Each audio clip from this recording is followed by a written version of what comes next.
At Kansas Insurance, we know one size doesn't fit all. In fact, our whole mindset is based on customized policies for you and your families. We're local, and we do what we do because we care about you. Think of us as brokers for your insurance needs. Working with Kansas Insurance gets you the award-winning service and attention to detail that only an independent agency can provide. All across Kansas, we're here to help you manage and plan for all types of risk. Contact a local agent today. Kansas Insurance. Local, independent, serving you. A great collision on the field? Awesome. An awesome collision on the road? Not so great. If that bad play does come your way, take your car to S&S Auto and Body Shop in Tonganoxie. S&S has been the area's premier auto collision repair center since 1972, working on all makes and models, glass replacement, bumper repair, fiberglass and plastic, color matching, and so much more. And they work with all insurance companies.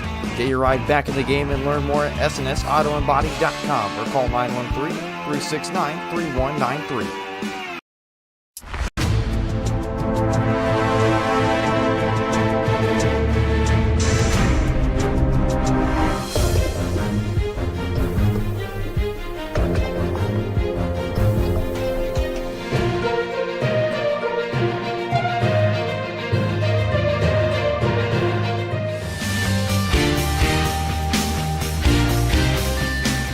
For a winning team, contact White Birch Properties, the real estate MVPs.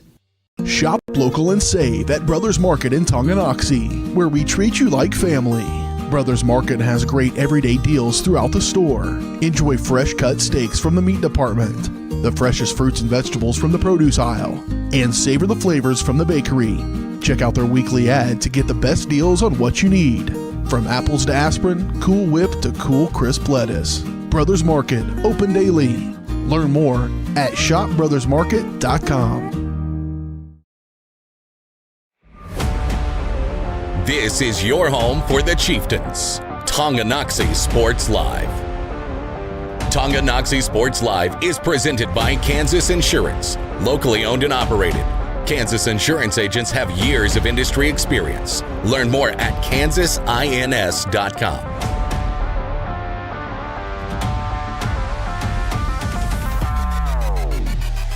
Goal to go now. Again, left side. Chieftains have it working. Tanner Hand trying to stay on his feet. Back pedals in. Touchdown, Tonganoxie. This time, Talon's going to go play action. He's going to look for Todd Brown, trying to get behind a defender, and he does! Touchdown! Let's do what they want to do. Maslak, design keeper. Maslak cuts it into the end zone. Wow. Get in there, freshman, on senior night. Trying to go direct snap to Sylvie. Looking to pass. Puts it in the end zone. Intercepted. Elijah Hotel seals it for the Chieftains.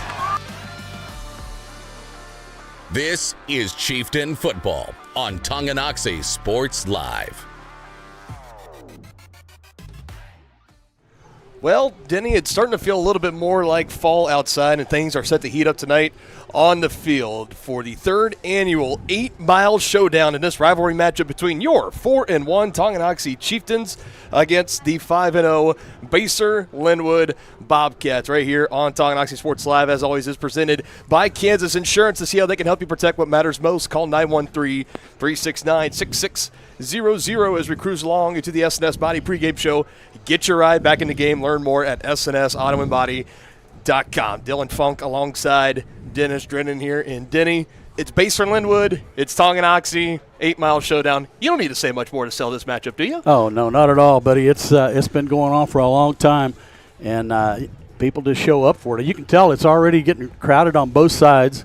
That's going to be well represented. And what's really nice is you got some of your old classmates showing up for this rivalry game too. So, and not only that, but we have Coach Troyer and his wife are here to watch it in person as well. So we want to welcome them. They gave us some kind words about how they watch us in Texas, and well, we really enjoy hearing things like that. You know, we had homecoming was the last home game going back to now 3 weeks ago against Lansing. But like you mentioned, there's so many familiar faces coming out because that's what this game means to everybody. And deep-rooted, like you mentioned, 61st meeting between the Bobcats and the Chieftains here tonight. Let's talk about the Chieftains coming into this matchup. They improved their winning streak to 3 games last week, coming off a 42-0 win against Bonner Springs. And, we look at the defense. They were huge in that game, 6 takeaways. They have 10 total in their last 2 games, both those games back-to-back on the road.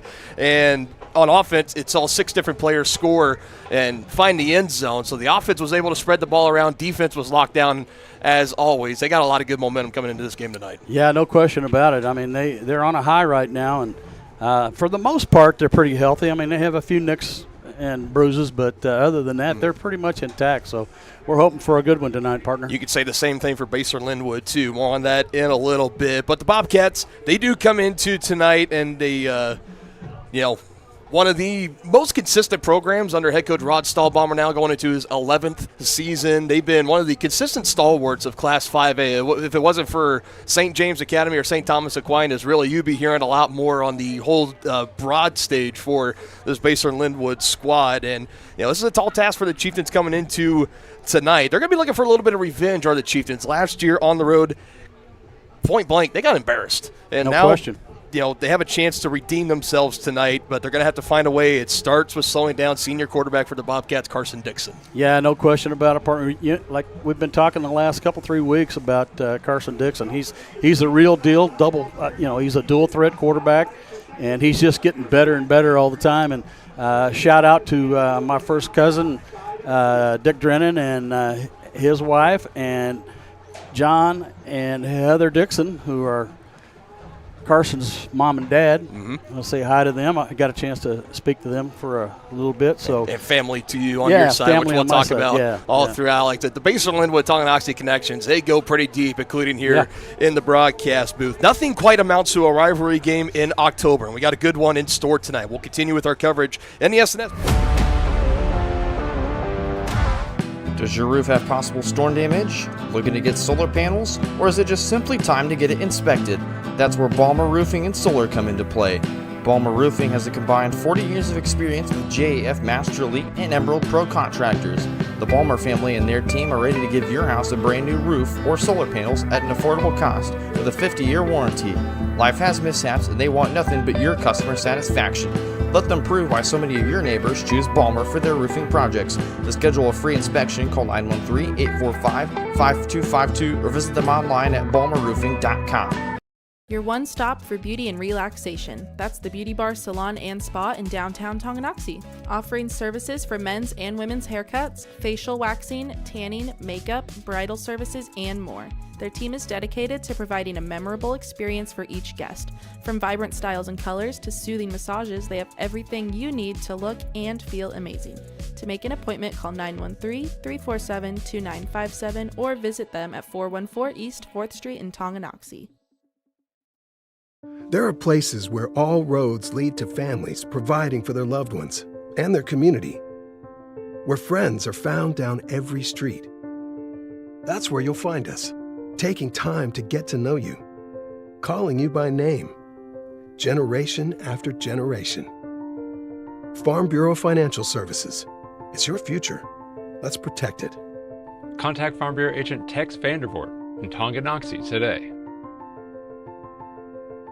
First State Bank and Trust is with you wherever you are with complete online banking. Cheering on the Chieftains once again? Why not pay your bills online? Waiting on your kiddos to get out of school? Seems like a good time to make a transfer. Or how about making a deposit from here? Back in the gym for another night? Why not get an e-statement while you cheer on Tongi? And of course, at First State Bank and Trust, you can always bank from right here. Come on in and see us and get your very own Chieftain card. To learn more about all the great ways to bank with First State Bank and Trust, go to firststateks.com.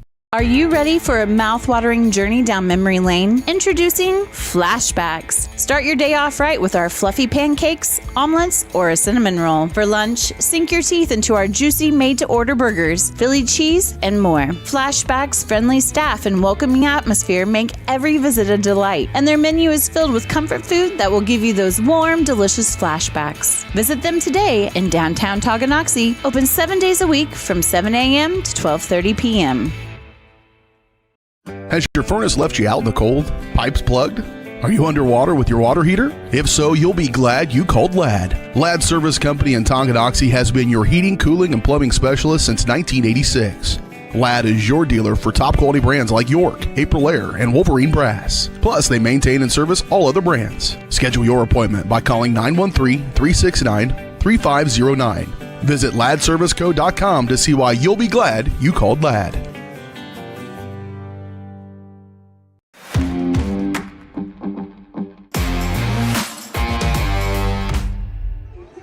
Back here in the S&S Body pregame show, closing in on 20 minutes to the coin toss and opening kickoff in this one. Let's take a look at the rest of the Week 6 area matchups presented tonight by Wizard of Paws, Tonganoxie's family-owned pet grooming salon with a combined 48 years of experience. Schedule your pet's appointment today at wizardofpawstongi.com. Start up at the top, Atchison on the road, taking on the Highland Park Scotties. Atchison looking to bounce back from a loss last week against Washington. In the UKC, Lansing Lions on the road at the Piper Pirates. Both teams under 500 this year. Not too often you see both the Lions and the Pirates struggling the same year. They battle it out tonight in KCK.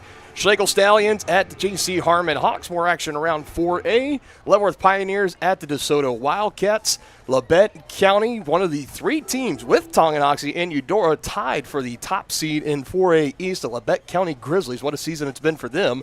At 4-1, they're on the road at Coffeyville to take on the Golden Tornado. Bishop Miege back at home, looking to pick up a win as they will welcome in the St. Pius X-Warriors. And down south, you got the Fort Scott Tigers hosting the Chanute Blue Comets. On to the league matchups. Baldwin on the road at Santa Fe Trails. Denny, the Bulldogs have played their last 4 football games, including the one tonight on the road. A month away from your home stadium. That's unheard of, I feel like. Yeah, the scheduling gods were not good to them this year for sure. Now, granted, I know they share Liston Stadium. You got the Baker Wildcats there, too, but my goodness, what a stretch it's been for the Bulldogs. They wrap up the road trip tonight against the Chargers. Bonner Springs still looking for that first win. They go to Ottawa to take on a Cyclone team. And Denny, talk about ravaged with injuries and how that can throw your season away. Nate Sims, your D1 commit to KU at receiver, out for the year. Hayden Hull suffering an injury last week. He could be done for the year, your senior quarterback, among many, many others. It's been a tough season for Coach Walt Alexander and the Cyclones. They look to get back in the win column here against Bonner.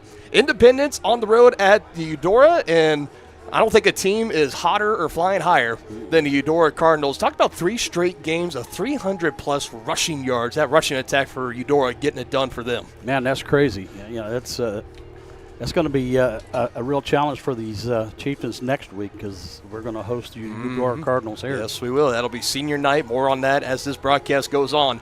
In the rest of the Frontier League, the Spring Hill Broncos on the road at Paola, looking to stay in the win column, make it 2 in a row, and the Lewisburg Wildcats hosting the Wichita West Pioneers, not having to make the road trip out to Wichita West this year. This time they are at home as they will host the Pioneers. And, of course, our matchup here, Tonganoxie and Basehor-Linwood. We have so much more to get into this matchup tonight. It's the 8-mile showdown. Not much more needs to be said about it. When we return, we'll break down last week's game, the 42-0 win at Bonner Springs, coming up on Tongi Sports Live, your home for Chieftain Athletics. More toppings, more taste, more value. Gambino's Pizza. You're gonna love it. Taste mouth-watering flavors in our new Chicken Bacon Ranch Pizza. Bring a crowd to feast on our 11 toppings Mobster Pizza. Pizzas with quality meats and a 100% real cheese, like our triple tasty seasoned sausage cravers pizza. Try favorites like pastas, calzones, sandwiches, appetizers, salads, and desserts. More toppings, more taste, more value. Gambino's Pizza. You're gonna love it. For projects big or small, Southern Star asks you to always call 811 before you dig. It's free, easy, and keeps our community safe. After calling 811, a professional will use paint or flags to mark buried utility lines within a few days. And calling 811 is the law. Hitting underground lines can disrupt utility service and cause serious injury. Safety is in your hands. Every dig, every time. Hey, you ready to go to my mom's? Well, I can't go today. I have to mow. It's probably going to take all day. Well, that's too bad. Don't work too hard.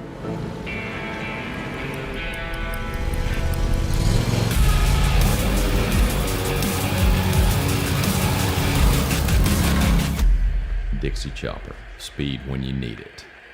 See the full lineup at hersinc.net. Call 913-247-3530 or just stop on by. At Fort Scott Community College, we understand that a scary part of figuring out your future isn't only answering the question, what should I do, but where do I belong? Maybe you belong here, studying animal science or learning about farm and ranch management. Maybe you belong here as part of Helms Hoops on the hardwood. I don't know where you've been or where you're headed, but I know we're saving a spot for you because you belong at Fort Scott Community College. The same look and location of a classic drugstore with the services and supplies of a modern pharmacy. That's what you'll find at the Downtown Drug Store in Tonganoxie. Of course, Downtown Drug is the local choice for your prescriptions and health needs, but did you know they have the best selection of Tonganoxie Pride and Chieftain game day gear in town? And a whole lot more. Cards, gifts, home decor, and even the best way to satisfy that sweet tooth. The Downtown Drug Store. Call 913-369-3800 or visit them online at thedowntowndrugstore.com.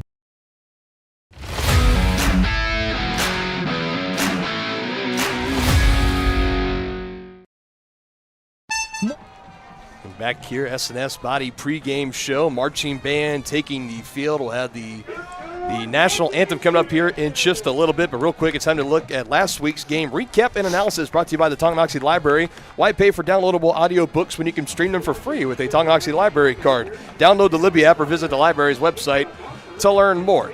Chieftains on the road last week against Bonner Springs. We start out on defense, and how about the cat-like reflexes of John Golba taking the handoff from Guerra, the quarterback for Bonner. There's the first of 6 takeaways for that Chieftain defense. On the ground, nice move, shifting around. Blake Riedel does not go down easy on first contact. He takes this one all the way down inside the 5, and Bodie will run the speed option to the right side. He takes it in, 3-yard rushing touchdown. Chieftains cash in on that Bonner turnover.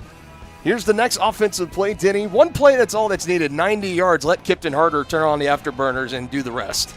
Yeah, I tell you what, when he was in the open, I said, he's gone, and nobody caught him. Nobody caught him. Outran 3 Braves defenders, doubles up that Chieftain lead. Ensuing kickoff. Cody Lobb sends it away. Return over on that far side, drops the football, and Chieftains are there. Another takeaway, and again, looking to cash in on it. Although, next play, Bodie maybe lost his grip on that one.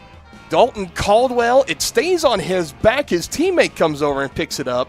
Have you seen a crazier interception than this? Not in high school. On his side, on his hip, 2 Braves come over. Who do you credit with the INT there? I guess it's number 8. Caldwell, he does get one later, but yeah, whoever picked it off his back. Yeah. So here we go. Chieftains, ball's loose. Everybody's scrambling after it. Jordan Helm, the man to get on top of it for the Chieftains. Sets him up, goal to go at the 5. Here's a nice double handoff. Deception in the backfield. And Bodie Maslak into the tight window. Finds Brady Martin, 13-yard touchdown. 21-0 Chieftains. Back with the ball. Another great bounce out here. This is Silas McCloy getting a nice handoff there up on the far side. And he will take it in for the rushing touchdown. All right, after that, just 1 yard out.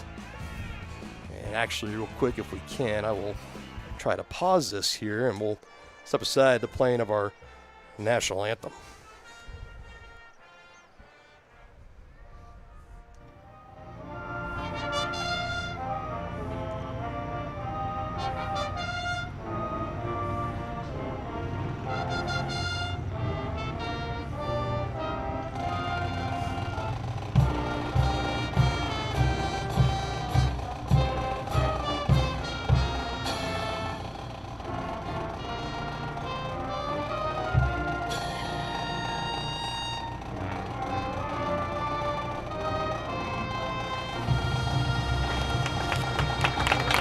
Time there, getting that done just a little bit earlier. Must be some extra festivities they got planned on here. Let's see if we can try to hop back in and find our mark here as we continue on the public library last game recap and analysis. There's a 13-yard strike there.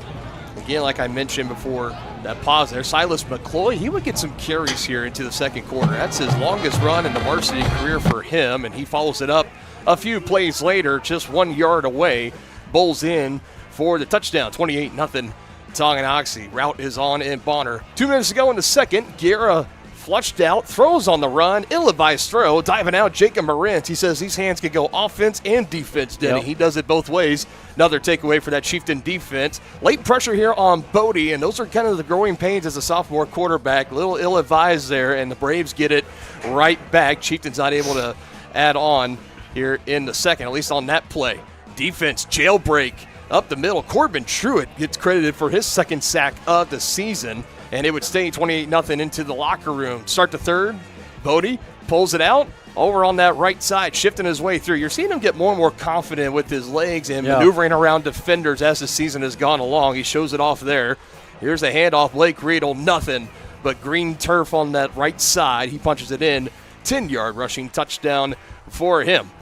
Braves trying to punt this ball away, and they do. Brady Martin, oh, how sweet it has been to have him back in this lineup, and he's been a threat on returning kickoffs and punts. He gets another great return here, splits some defenders, and takes the Chieftains up near the Braves' 30-yard line.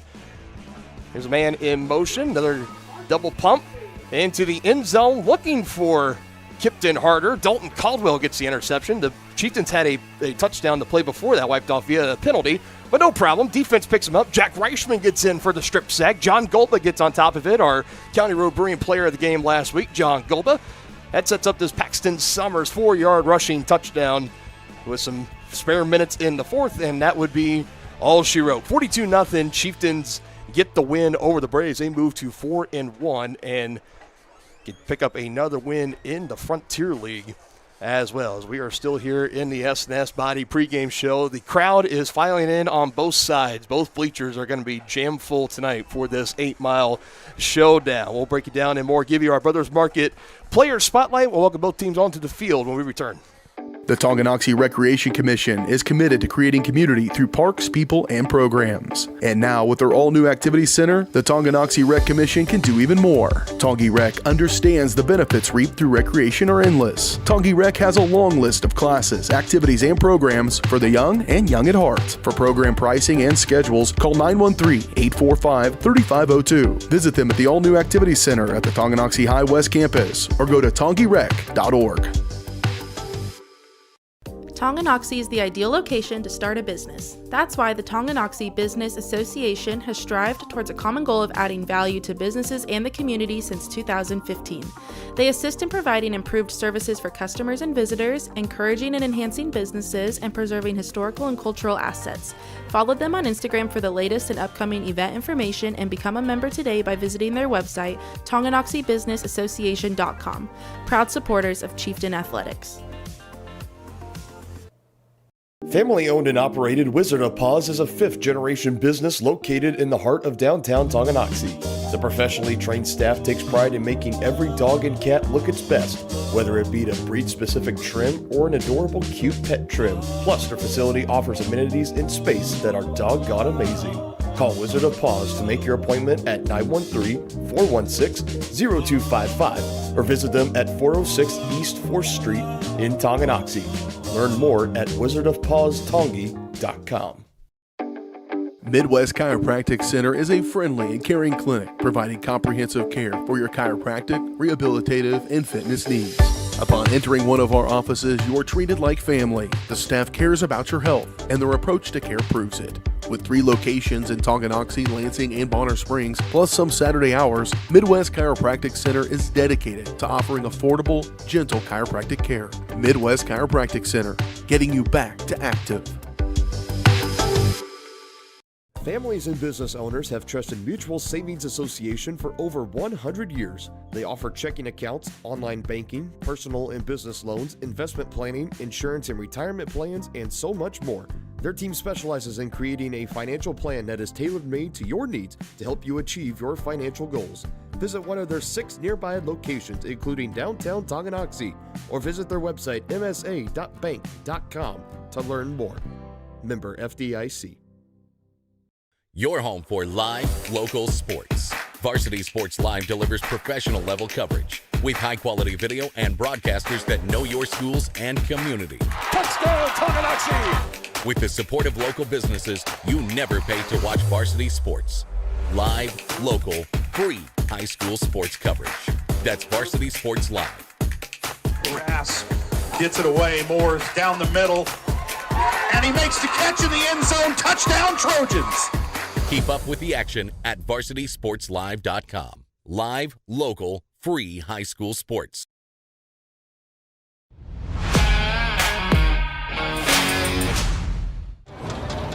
Back here still rolling along. We already went through the recap once, so we'll need to do it again here. We're closing in just under 6.5 minutes, so we get ready for kickoff in this one. And Denny, no better time than now to go over our player spotlight tonight, brought to you by Brothers Market, where they treat you like family. And we're going to have 3 Bobcats in the spotlight tonight going over the opposition. And we said it in the open. We're going to say it here again, and we'll be talking about it a lot. Carson Dixon, he's going to be the man to try to slow down the real big test for this Chieftain defense tonight. He comes into tonight completing 68% of his passes, just under 200 passing yards per game, 12 touchdowns to 3 interceptions. He also has 280 rushing yards and 5 rushing touchdowns to go along as well. If the Chieftains are going to find a way to win this game tonight, you got to find a way to slow down 15. Yeah, and with a quarterback rating over that same period of 125. That's it. Yep. You've been doing your homework. I'm very proud of you. I got some of this information from the family, so thanks again to the family. As you see over on the far side, Bobcats coming out onto the field. They get a warm welcome for their fans. Again, only 8-mile drive, Denny. You don't have to.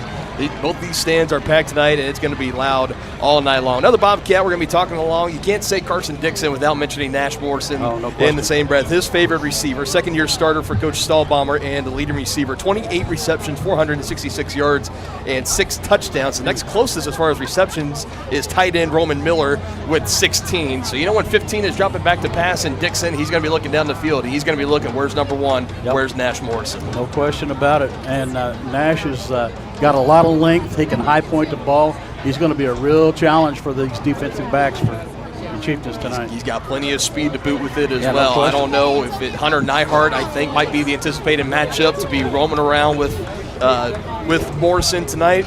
We'll wait and see. Lastly, over on the defensive side of the ball, you'll see again here for Baser, it's platooning, 11 offense, 11 defense, very minimal, if any, two-way players. As you can see, the Chieftains starting to file into the tunnel here, ready to take the field. It is pink out night tonight.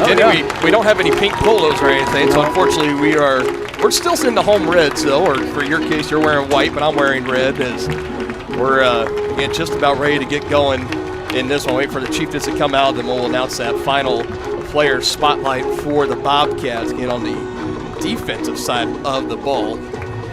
Yeah, you want to talk about speed, partner. As here come the Chieftains.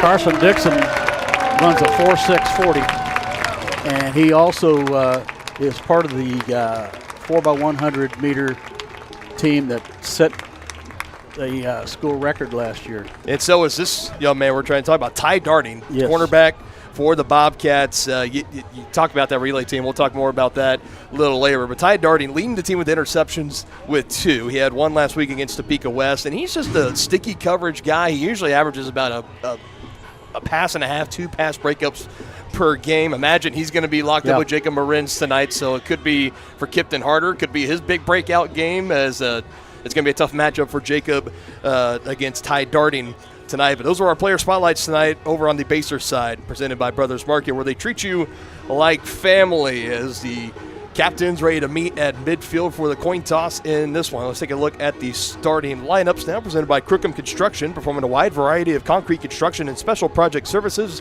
throughout the area. Find more information at crookhamconstruction.com. Pretty much unchanged on the offensive side of the ball game. Brady Martin filling in that tight end spot for the injured Elijah Holthouse, who again is not going to be playing here tonight and could possibly maybe not be back for the remainder of the season. We'll just have to wait and see. Hope to see him back out there sooner rather than later. But we talked about on the defensive side, Roman Holthouse, he's really filling in that defensive edge spot, which really was where Elijah contributed the most, or at least most notably. He was a great blocker at the tight end spot. Brady Martin is just as good as he is, and Roman has done great on the defensive end. Over Miller, Golba in the middle, Gavin Rhodes coming off the other edge. Your linebackers, Paxton Summers, Owen Robbins, Blake Riedel.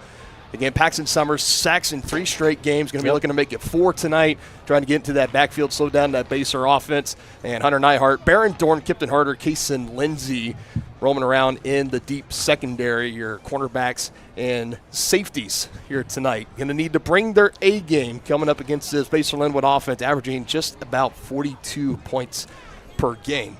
That's pretty astounding.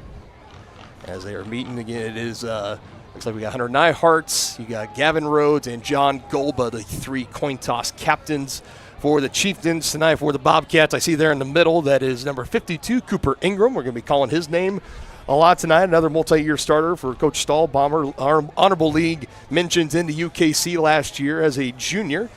He's going to be one of the main passing threats, passing threats on that defensive line for the Bobcats, as we're just waiting to figure out who gets the ball first and how this one will unfold here. Like we said in the open, Denny, this is the 61st time the Chieftains and Basehor-Linwood football team, as we'll get into that history a little bit later. This is the 61st time that they are meeting, and with all the realignment with conferences and leagues happening, Spring Hill joining the UKC, there are some rumors that they're saying that this could possibly be the last time that these two teams face, at least in the regular season, and it could be for a little bit. So that's a shame, because this is a rivalry that's dated back for many, many years. Again, all speculation. They could still, it's just with Spring Hill coming into the league, we'll talk about it. So that is how this one is going to get started here tonight.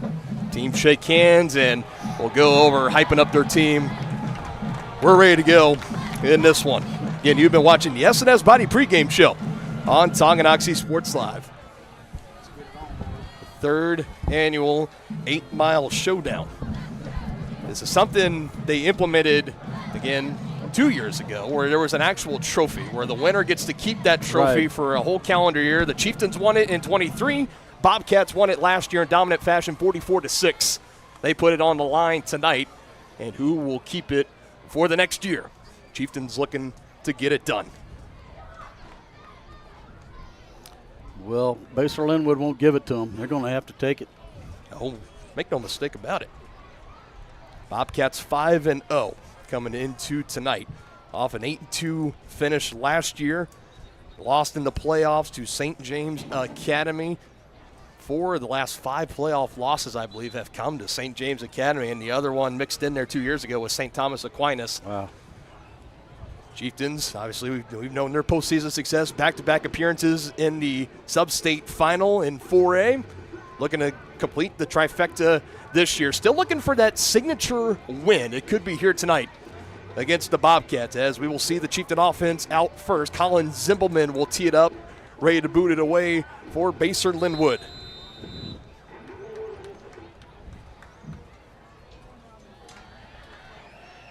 Expect physicality in this one tonight. Yes. Tonganoxie, Basehor-Linwood, don't need to say anything else about this matchup. Nope.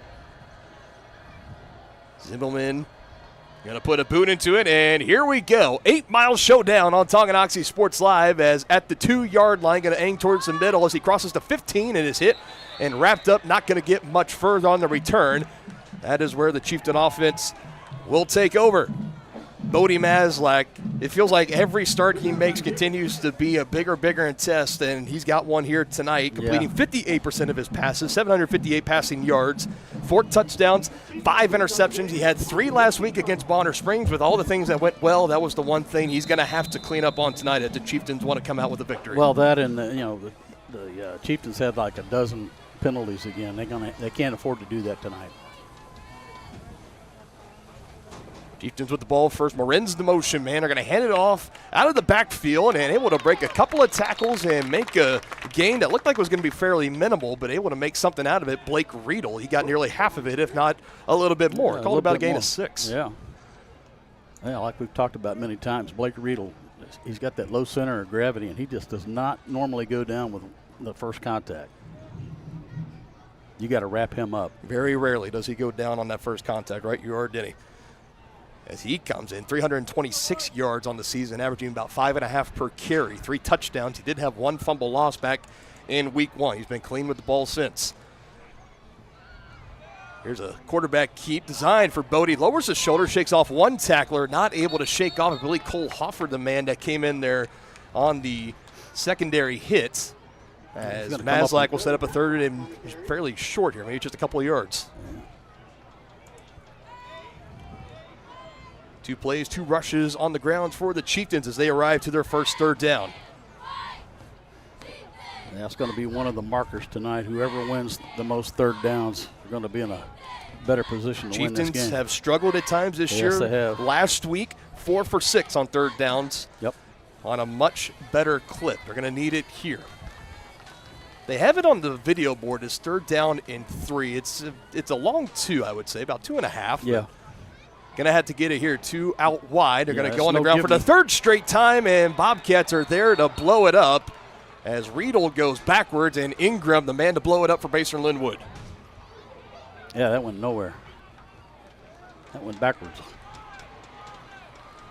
And the Chieftains will send out the punting unit. Not the ideal start you wanted to see on offense, pending the 3 and out, unless they're going to try to pull some miraculous trick plays here, which I think early in this game, try to flip the field, play the field positioning game. Bodie will go back to boot this one away. Yeah, you don't want to give this powerful Bobcat offense a short field. That's asking for trouble. Noah Gutierrez is the traditional return man for Basehor-Linwood, but he's not going to have a chance to return this, as this is going to stay in Chieftain territory. It rolls out over on the far side. Basehor-Linwood will have good field position. But that is where we will see Carson Dixon and this Basehor-Linwood offense out first. Dixon, the leading rusher and passer, obviously, for this Basehor-Linwood squad. 283 rushing yards, 5 touchdowns, completing 68% of his passes. You mentioned that QBR is like 124.5, 125 on the season. He's had a spectacular senior year. He's pretty much kept pace with his stats from his first year starting last year as a junior, just a little bit ahead. He's set to have, I think, new career highs in rushing yards, passing yards, touchdowns, all that good stuff. As he will get the ball here, handed off on the left side for about a 1-yard gain. Good job there for the Chieftains coming through on the tackle, as the handoff was to Peter Rodriguez, who was out of the game last week against Topeka West, but he's back here tonight against the Chieftains. Coach Stahlbaumer said he was a game-time decision. They get him involved early. Chieftains rallied well to the ball.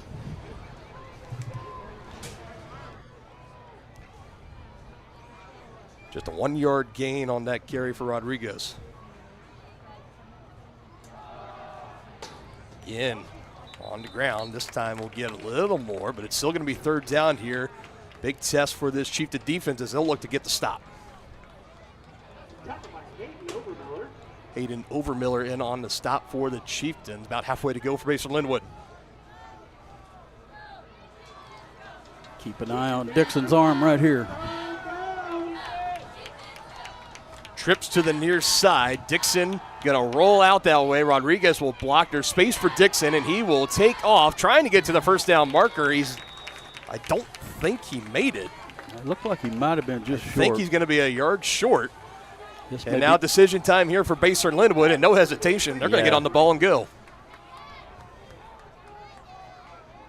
Yeah, definitely 4-down territory here for the Bobcats. Both teams unable to convert on their first third down of the game. Chieftains went backwards. Bobcats go forward. It's 4th and 1.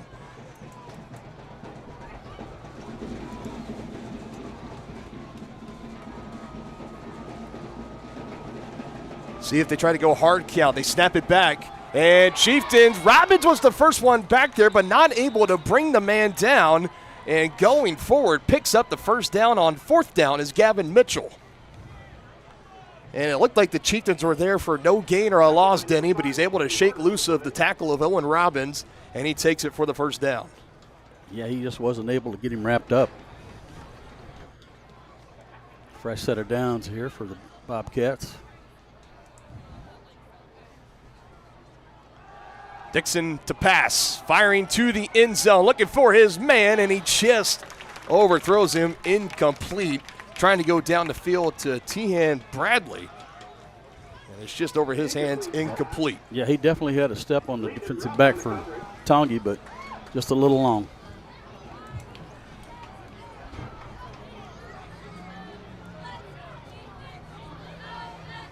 As Landon Ruff, the man back in coverage, as receiver had about a step and a half on him. Airmailed by Dixon, 2nd and 10 from the Tongi 32. Goes near side, in stride, hits his man. Nash Morrison throws a block down the field, and that's a Basehor-Linwood Bobcat touchdown to Peter Rodriguez for 32 yards. Nicely done. Dixon hit him right in stride. Peter Rodriguez on the reception. Good for a Basehor touchdown. Nothing but green grass ahead of him. Well, I guess artificial turf. It still counts here. All green.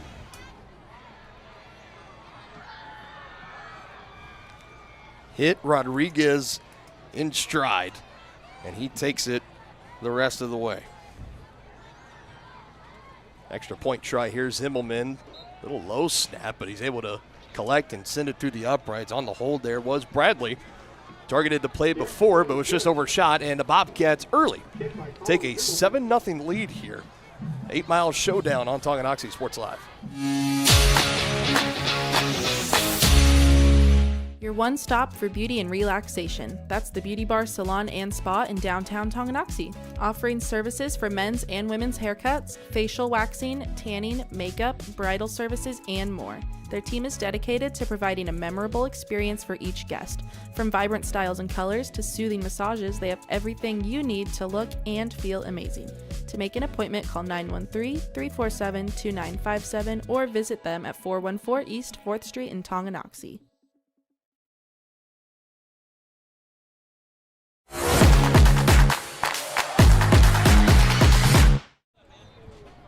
Seven 7-0 advantage. Basehor-Linwood on top. A 32-yard touchdown to Peter Rodriguez, the man coming out of the backfield. Had plenty of green grass in front of him. And Denny, it's kind of some shades of the game last year. Chieftains' first chance on offense.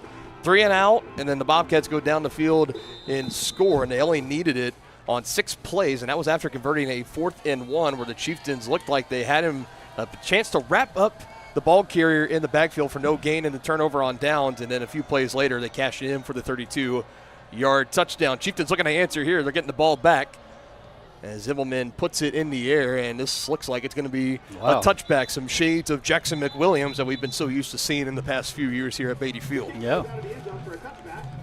He put a boot into that one. Well, you know, it's really early in the game, partner, but I think the Chieftains need to respond here, you know, at least with a decent drive. They don't want to go 3 and out here. And you go last week against Topeka West for Basehor. They take the opening kickoff for a touchdown, and then that following kickoff they get a fumble recovery, and then before Topeka West was on the field, it was 14-0. You don't want the Chieftains to feel anything like that as Riedel trying to run through an arm tackle. Cavalry comes late as he'll take it for about 1.5 yards. And you never want to use the definition or the term it's a must, you got to have it kind of drive. I mean, this is still, you know, just under 7.5 to go in the first quarter here. It's a one-possession game, but you want that offense to start showing some signs of life. You can't afford another 3 and out or anything other than that. You want to try to get some fresh first downs, get into Bobcat territory, maybe where you can start playing with 4th down if you reach at that point, but you got to get out of your own territory first. You got to flip the field if you're the Chieftains. They take it 2 yards on the last run from Riedel, so 2nd and 8 over on the right side. They motion him out of the backfield. Bodie's going to try to run, and he is met. Ball is on the turf. He was hit from behind hard, and the Bobcats, I think, got on top of it. And Basehor-Linwood will take over in Chieftain territory as that one gets away from Bodie. Exactly what you didn't want to happen if you're a Chieftains fan. Fumble on the play. Recovered by number 10, Jacob Sharp.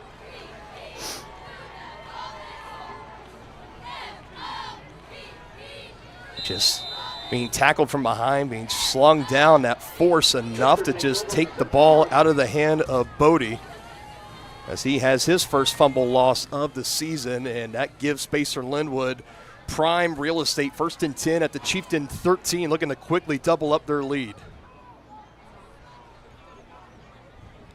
Motion him out of the backfield. That's Bowie, and Dixon just has to jump on top of that one, and that's a break here for the Chieftains. That backs the Bobcats up about 5. Yeah, it's just a poor snap. Not much Carson could do with that but fall on it. for this Chieftain defense. Right now, you're going to take any break that you can, and maybe that could be the one. We talk about penalties being a big breaker of these drives. So can mistakes like that, a rolled snap back, they call it on the board, a loss of 6. So 2nd and 16 here for the Bobcats. Need to take it inside the 5 to about the 4.5-yard line, 3.5-yard line to keep the drive alive. Bowie on the handoff. Chieftain defense, they're there.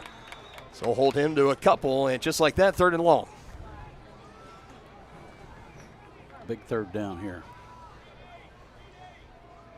Although I do believe it's 4-down territory. If you're the... I think so, yep. So 2 downs to get 14 yards essentially, and you got to know the Chieftain defense is aware of that too. More than likely passing down here for Dixon and the Bobcats. They failed their first 3rd down attempt. It's another low snap down to his left. It's a draw. As Bowie will try to break some tackles. He avoids one, stretches out with a stiff arm near the marker, lowers the shoulder. Stayed in bounds, it looks like, and he gets the 1st down. Yep. It's going to be goal to go, I think. I thought he was heading out of bounds over there on that far side. He somehow stayed in. He must have tight-roped it. He lowered the shoulder on Brady Martin near the sideline, and he stays inbound. As we see here on the replay, that stiff arm, Martin hits him there, and he just walked the tightrope, a little spin move, and what would have been close to about a 4th and 2 is now goal to go inside the 5 at the 2. Dixon going to try to do it himself. Speed option into the end zone. Quick back-to-back touchdowns for Basehor-Linwood. That one from Carson Dixon, his 6th rushing touchdown of the season. Yeah, he was barely touched. Good for a Basehor touchdown. That Basehor offensive line is doing a job. That would be the case right now, Denny, for sure. Another extra point try here for Zimmelman as he looks to double up this early Bobcat lead, as we still have about 5 and change to play in the opening quarter. They take advantage of the fumble from Maslak as Carson Dixon has a 2-yard rushing touchdown. Zimmelman splits the uprights, but whistles do come in. So let's wait and see what this is about. It'll be a delay game. I thought the play clock ran out, but kind of a late whistle.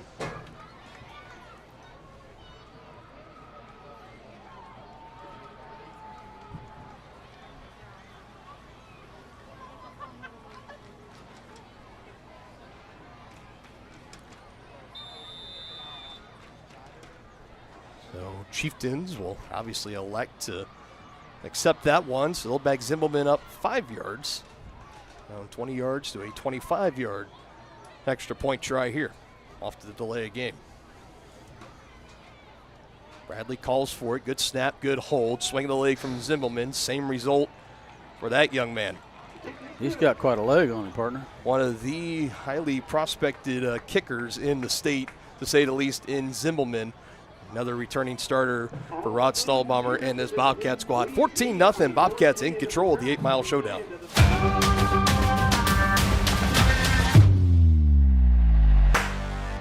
Family owned and operated Wizard of Paws is a 5th-generation business located in the heart of downtown Tonganoxie.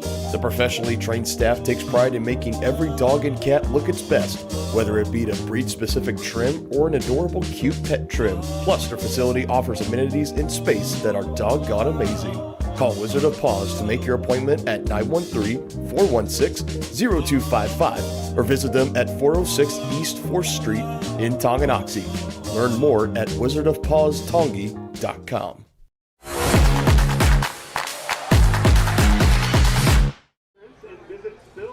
So with that last rushing touchdown, 6th of the season for Carson Dixon, that now makes Basehor-Linwood within their last 2 first quarters so far, Denny. Well, all of the first quarter last week and just under halfway through this one here. They've had the ball in their possession 7 times. They've scored touchdowns on all 7. Doesn't get much more efficient than that in the first quarter. No, it's pretty efficient, partner. That's very efficient. As the Chieftains right out of the gate to go 3 and out on their first offensive possession. They punt the ball away, and then Basehor takes it 2 plays later. And now this one trying to catch that Chieftain return team off guard. And did it go 10 yards? Oh, my goodness. So now they pull the surprise onside kick, and that's Bobcat football again. Chieftain fans trying to say it didn't go 10 yards, and it looks like it went about 11 or 12 from where they're going to spot this ball, and that's legal. So just like that, Chieftain defense back on the field, Bobcat offense back out.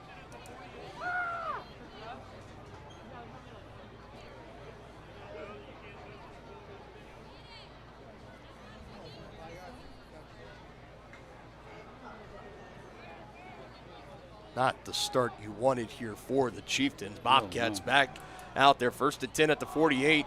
Take a shot, looking for his man Morrison. Nyhart in coverage and too far on that far sideline. It goes incomplete as Nash Morrison didn't quite, kind of got turned around out there. That pass was not quite working out, but 2nd and 10 coming up here.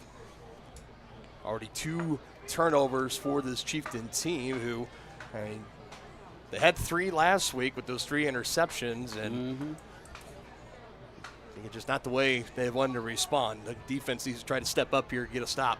Yeah, you can't do that against a good team. On the ground.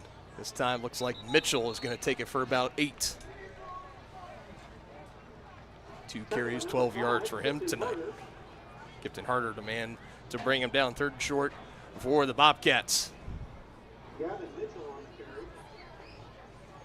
Brings up another 3rd down.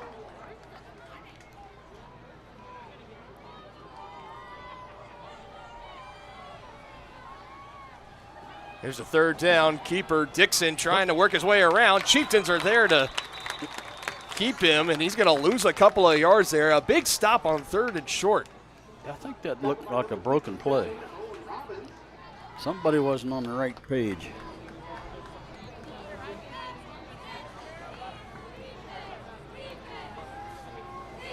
Big 4th down here. I don't know. Stop him. I think that kind of looked like by design to me, but oh, did you? I don't know.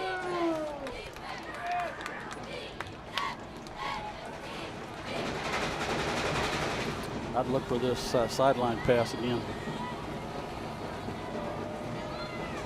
They've send Miller in motion. They throw his way, catches it short, and he's brought down short. Jack Reichman to bring him down. Roman Miller, former Tonganoxie Chieftain, and he gets taken down there. Some teammates exchange some late shoves there, some taunting, and now the Chieftain offense looking to show some signs of life as their defense comes up with a big turnover on downs. Yeah, that was a huge hold there for the Chieftains. They need to do something on offense here.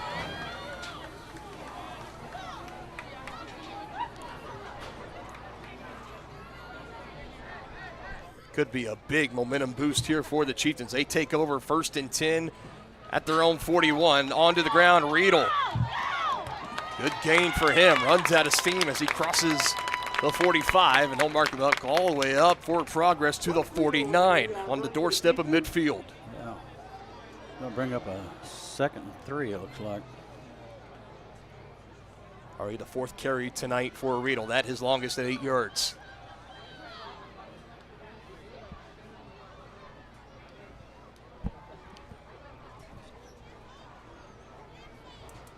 This is only the 3rd time the offense has been out on the field. 4th total possession for Tongi.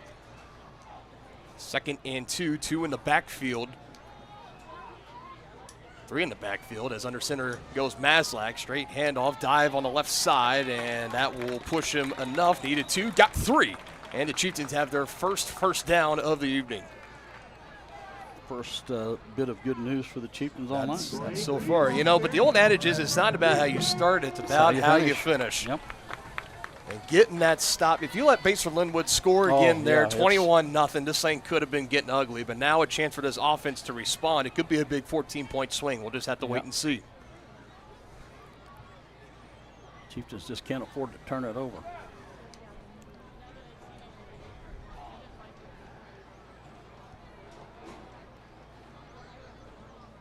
Again, under center. Don't see the Chieftains do this all too often. Maslak going to try to keep. He runs away from the Bobcat defender that was chasing him hard over there on the far side. I believe Brady Oakes was the man hot on his heels. But the speed of Bodie, as he's able to, again, pick up about half of it. Yeah, Bodie's got good speed as well. Good way to respond after having that fumble loss last week as far as on the ground goes. Was fairly limited. It was more through the air, 7 of 13, 143 yards, 2 touchdowns, those 3 interceptions. Like we mentioned, the growing pains of the young sophomore quarterback. Going to have to try to figure that out. 5 total interceptions for him, and that last fumble he had, his first credited fumble loss. Chieftains have something working with the under center formation here as they continue to push the ball forward. They got him close to the line again. I think they're going to go ahead and give it to him. First down, Tonganoxie, first down for Blake Riedel.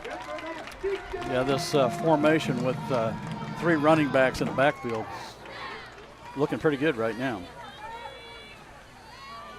Riedel off 50 yards last week at at Bonner Springs, 1 touchdown. Bonner Springs, Basehor-Linwood, they're close to each other on the map at least. They're not too far away from each other.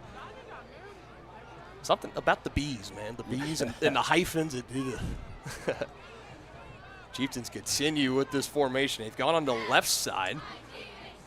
Now they're going to try the right side, and they have a hole open. Riedel. And the Chieftains will continue to keep it churning here. Another good gain on first down.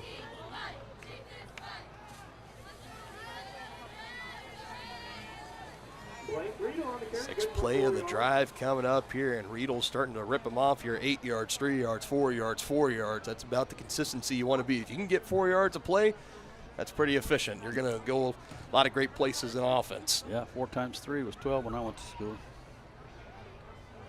It still is. They haven't changed that at all. Of course, I had to use an abacus to do that. Under a minute to go here. 45 seconds, barreling towards it. On the ground again. Riedel, I'm telling you, he just keeps does not the legs down. churning. Again, it was another play that looked like was going to be stopped for no yards. Might even lose a couple, but instead he powers forward. It's going to be still 3rd and manageable. Yeah. Well, this is definitely 4-down territory for the Chieftains. I would say so. 2-second difference between game clock and play clock, and the Chieftains are going to go ahead and just start marching down to the other end of the field and let this first quarter come to an end. Bobcats claim the first, 14-0. Chieftain offense, they are driving, signs of life being showed, trying to get into the red zone and then into the end zone. We'll see if they can do it when we return. 1 down, 3 to go here from Beatty Field. It's the 8 Mile Showdown on Tonganoxie Sports Live. Hi, do you offer insurance bundling? Enter authentication code to start transaction. Where would I get the code? Please enter. Hi, do you offer insurance bundling? Enter authentication code to start transaction. Where would I get the code? Please enter code. Okay. Sometimes humans are just more helpful. Wrong. Let's talk about bundling and see if there are other ways for you to save with a super check. That sounds great. Here, take a look. Farm Bureau Financial Services. It's your future. Let's protect it. Contact Farm Bureau agent Tex Vandervoort in Tonganoxie today. At Fort Scott Community College, we understand that a scary part of figuring out your future isn't only answering the question, what should I do, but where do I belong? Maybe you belong here as part of Fort Scott Community College's John Deere Tech program. Maybe you belong here as part of the perennial playoff-bound Greyhound baseball team. I don't know where you've been or where you're headed, but I know we're saving a spot for you because you belong at Fort Scott Community College. Here we go. Chieftains open the second quarter, a 3rd and short. They power it forward. First down, they'll get it with the forward progress. A pack of Bobcats able to drive him backwards, multiple in on the stop, but not before Riedel is able to get 3 yards out of that run and another first down for the Chieftains. As, well, they were slowing things down for a moment. Now I think they just wanted to double check the spot, it looks like there. Now the white hat says first down. Chains are moving. Blake Riedel being called on early here in this game. That was his 9th carry already. Number 10 probably not too far behind. They've been doing it on this drive. This the three-back formation the Chieftains have with Masley going under center. Very rarely have you seen an offense led by Preston Troyer, now 4th-year head coach here for the Chieftains, go under center. But that's what they've been doing here, and it's been working. And you know the old adage, if it ain't broke, don't try to fix it. That one up the middle as They just kind of continue to rip off these quick 3-yard, 4-yard, 5-yard gains as they try to matriculate the ball down the field, try to punch it into the end zone and score what probably would have been a 14-point swing as Basehor-Linwood had the surprise onside kick. They got the ball. Chieftain defense already down 2 touchdowns, held them to a turnover on downs, and now this ensuing offensive drive for the Chieftains has them moving.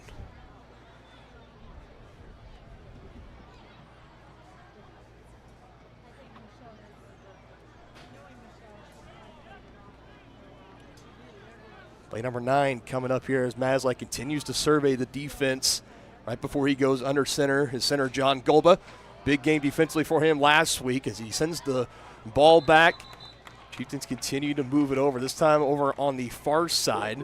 They tend to favor more the left side of the offensive line than they do the right side. That left side, we call it the road side. You got brothers Gavin and Brennan Rhodes, left tackle, left guard on this offensive line for the Chieftains. That time, I think they only held him to about 2, so 3rd and 5. And as Denny would say, as he'll rejoin us here in a moment, undoubtedly going to be 4-down territory for the Chieftains as they look to answer.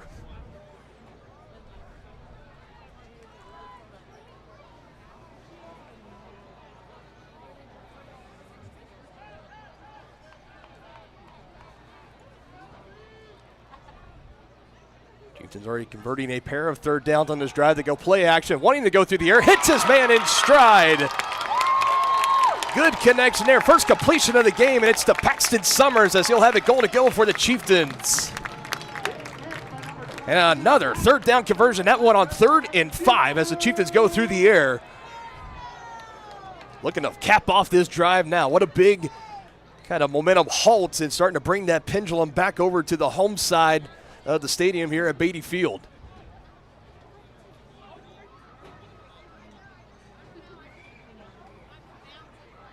Oh, and a gain of 16 yards there. First reception of the season for Paxton Summers. No better time to get it than right there. Goal to go at the 7. Hand it off. Riedel, head of steam, trying to go around a couple of defenders. Wrapped up as he takes it inside the 5, and that is where things will halt here for a moment as the Chieftains try to catch their breath. Brings up 2nd and goal from the 4-yard line. Already another carry in the books here for Riedel as Denny. They've been using him this drive, and it's been working. I'm sure you probably saw that 16-yard completion. Maslak to Paxton Summers sets him up goal to go here. Ball is now at the 4 as we're dip under 9 to go in the 2nd quarter. Well, this is exactly what the doctor ordered for the Chieftains. They want to have a ball control offense here where they can run the clock down. Maslak trying to follow his blocks. They haven't blown the play dead. They haven't blown this play dead. And they drive it forward into the end zone. No signal yet from the Zebras. Maslak saying touchdown. He was tracked from behind. I believe Ingram was in there again. And we had a play kind of similar to this last week at Bonner Springs to where the momentum for the Chieftain player didn't look like it was down. They're going to say he was down. Yeah. As they got it placed at the 6 or 7. Gavin Mitchell was the one to bring him down, and he started celebrating. And then Bodie thought he wasn't down. He kept running. Gavin Rhodes says he wanted a touchdown there. But they mark him down for no gain on the play. So still 3rd and goal at the 4.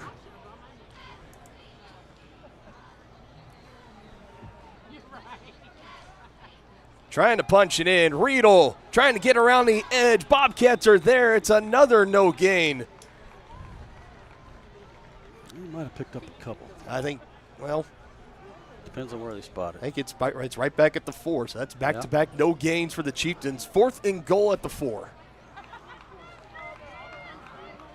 Yeah, and field goals ain't going to win this thing, so you need touchdowns. Or that, Chieftains converted on 3 straight, and they are going to send out the field goal unit. Really? That's surprising.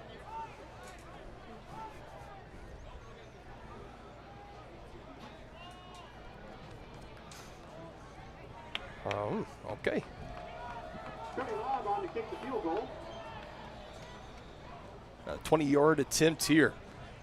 His career long is 28 yards. 0 for 2 on field goal attempts this season. Looking for his first here. Harder on the hold. Snap is back. On the way. Deflected and skips off the top of the crossbar and in.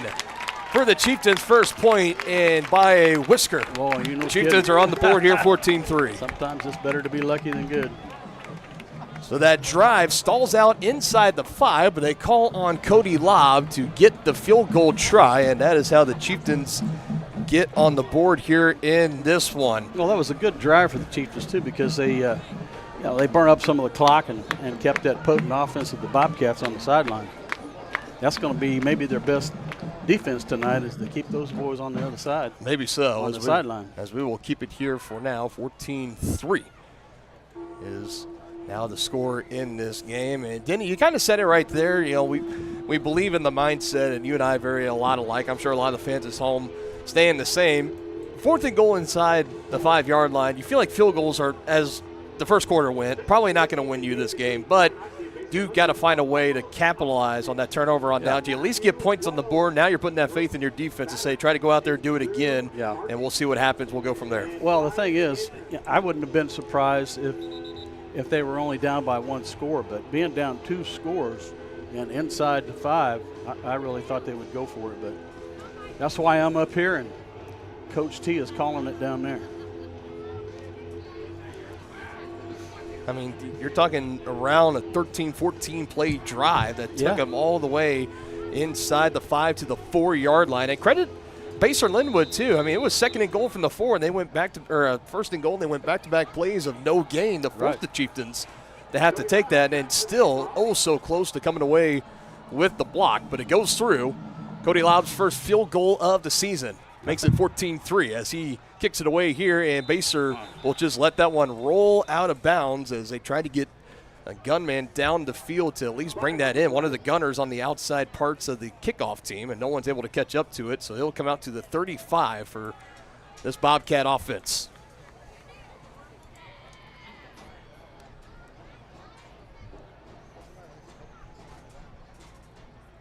And now we will see how Basehor-Linwood will look to respond here after being held to the turnover on downs. I mean, you couldn't ask for a much better start for them. They get the 3 and out on defense. They go down and scored the touchdown, 32-yard touchdown for Carson Dixon passing. And they get the touchdown on the fumble from Bodie Maslak, and then they get the recovery on the onside kick, but then turnover on down. So we'll see what they do here. 2-by-1 receiver set. Miller, the tight end. Dixon, the pass over the middle. Hits his man. It is Roman Miller as he is close to the line to gain. Let's see if they give it to him or not. They'll call him just shy for a solid 9-yard gain.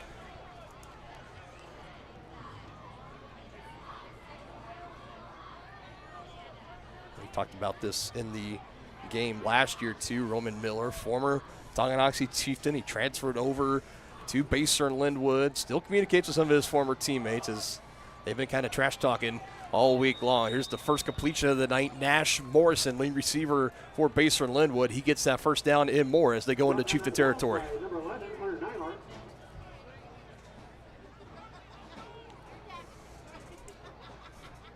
Another quick 9-yard strike, quick out of the hands of Dixon as he finds Morrison. Dixon again wanting to pass all time. Hits his man. 3 straight completions. Morrison able to shake off a hip tackle. Finally shoved out of bounds by Baron Dorn. And now the Bobcats have something rolling here. Yeah, Dixon put that right on the numbers.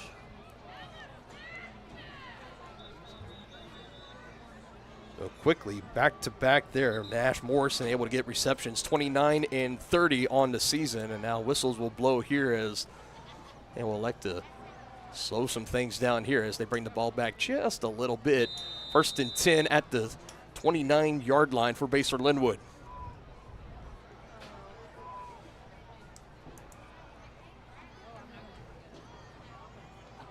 Handoff is away here, up the middle. Dorn again on the stop. Peter Rodriguez on the carry.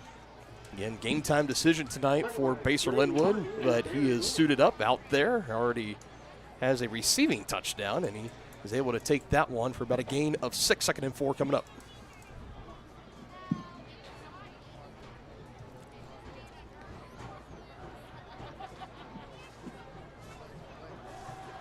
Another pass. Dixon, end zone shot, has a man, overthrows him.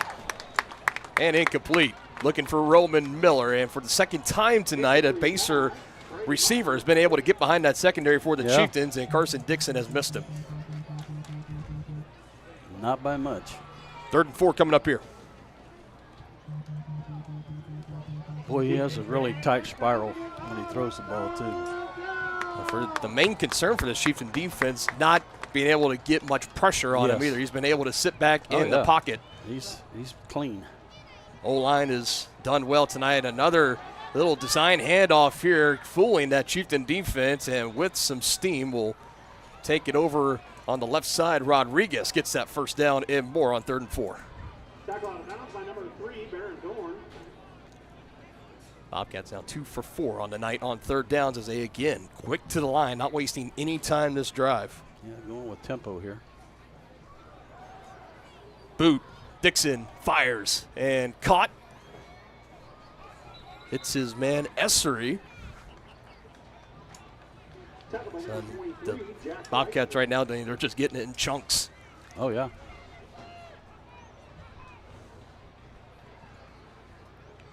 First completion of the night for Essery. Hasn't had many on the season. Count them on one hand. And he gets one here, keeps his drive going. 2nd and 5 at the Chieftains 7. Rodriguez. Robin trying to track him down from behind. That slows him down. More Chieftains there to at least halt his momentum as he's able to pick up a couple.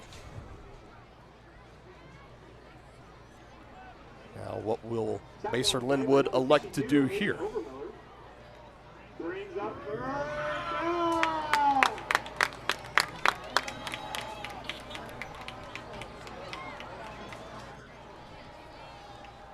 Third down and 3. Dixon again on the slant. Hits his man into the end zone. Touchdown, Basehor-Linwood. Nash Morrison. Now they're going to call him short, I think. Are they going to? Yeah. Are they calling him short? I did. They got the points on the scoreboard. I believe he okay. was in. I was going to say, I never saw anybody raise their hands, but maybe this guy did. So Nash Morrison quiet in the first quarter. They find him 3 times there. That last one good for the 5-yard touchdown. Second passing touchdown tonight for Carson Dixon. Zimmelman on for another extra point try. 2 for 2 thus far. Swings the leg, and it is good. So Chieftains get a field goal. Bobcats answer with their 3rd touchdown as they make it 21-3. More Chieftain football. We return on Tonganoxie Sports Live.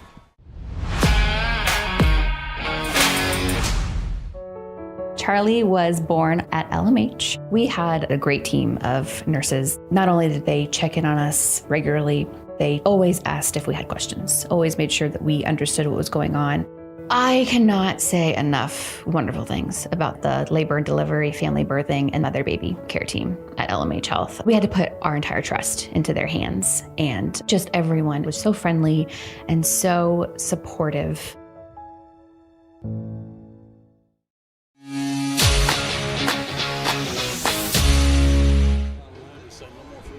Chieftains trying to go back on the field. 4:16 still to go here in the second quarter. Denny, it is worth noting that Basehor did defer their option to the second half. So now this drive here, still got all 3 timeouts, both teams, all 3 timeouts still remaining. But you got to find a way. If you hit pay dirt here, you're going to feel a lot better. Oh, yeah, no question. Try to take some of that pressure off your shoulders. So we'll see what this Chieftain offense can do. They've only gone through the air 1 time tonight. That was a 16-yard completion for Bodie Maslak. It was a 3rd down and 5 play. He hit Paxton Summers, so you still have Jacob Marins and Kipton Harder, your 2 leading receivers.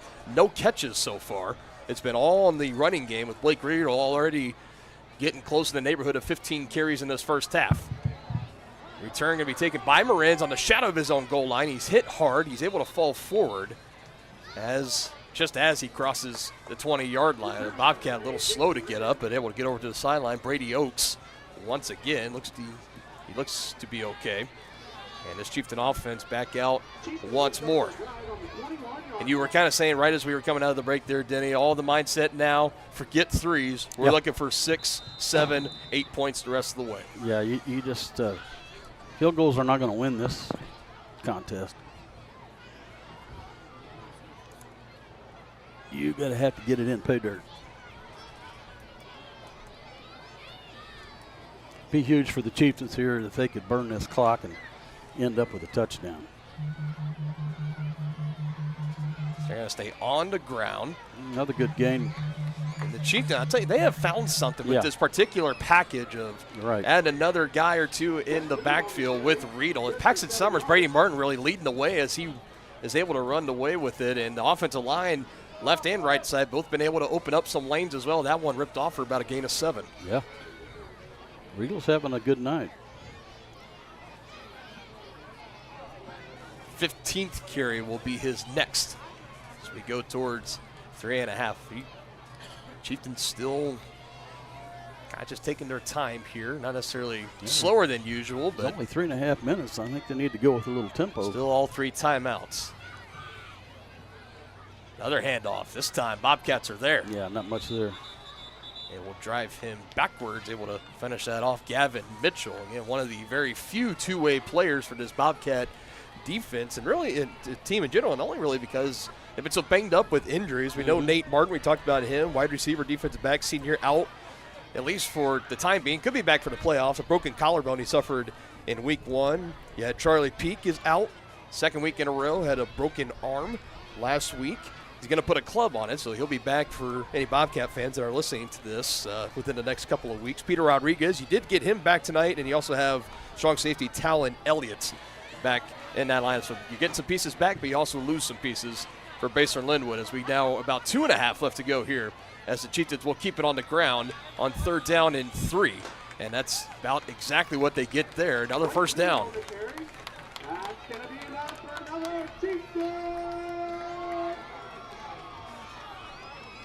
Boy, they're burning a lot of clock, though, partner.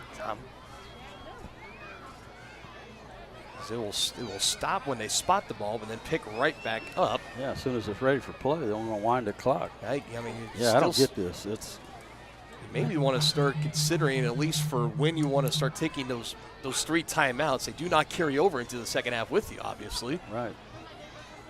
So right now, when this ball is snapped back, it could be close to 2 minutes or under. This doesn't seem to be a sense of urgency. And this one's going to go for a loss. Again, it's Gavin Mitchell. He's been having a night on defense as Riedel goes backwards there. Clock continues to run. 1:45 now.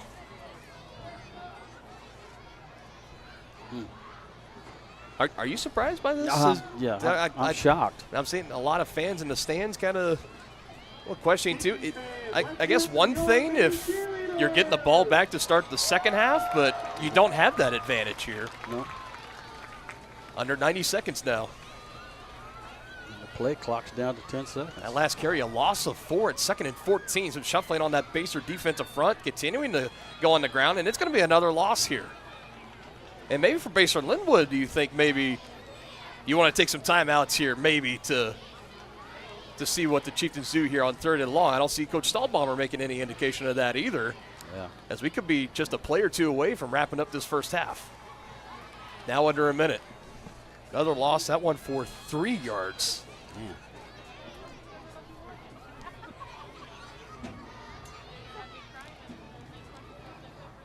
Yeah, you thought you'd be in a hurry up and you'd be throwing the ball, but I guess not. That's the only thing I could think is you're just trying to keep the damage right now to being down 18, get into the locker room and try to make your adjustments as Troyer is next to the official. I think he's going to call a timeout here. 1 second on the play clock, and he does call that timeout. And they're going to have to go back and they're going to have to recheck this game clock. So about 3 seconds came off that shouldn't have, so it should be closer to about 29 seconds. And I'm kind of surprised here by this clock management in the final couple minutes here in the second quarter. Yeah, me too, partner.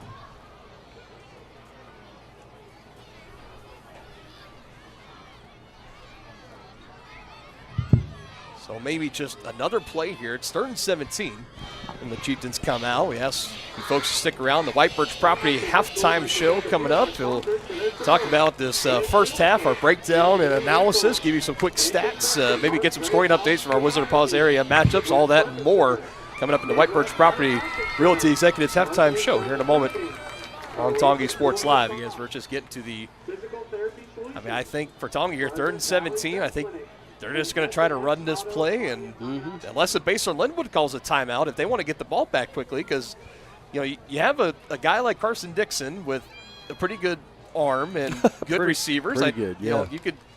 I'm just saying this. Yeah, I know. You could take a couple of shots potentially, and maybe that's why for Coach Short was trying to melt away as much time as he can. Yeah, I'm so sure maybe he didn't to want limit that. Yeah, he didn't want to leave any time on there for their offense, but again, you didn't get much accomplished with your offense out there either. Yeah, so they still got to adjust the clock here, and they're working on that. It's going to be close to about 29, maybe 28 seconds. It's 26.9 right now. As they will work to get that relayed over to as they're going to put it up to 29 seconds. That's exactly where it'll be at.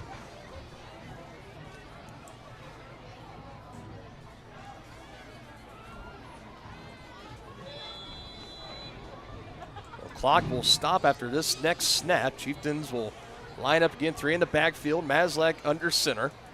This has been the bread and butter so far for them tonight. Bobcats starting to key in on it a little bit as Riedel is tracked down from behind, and I think Coach Stahlbaumer just did take that timeout, his first.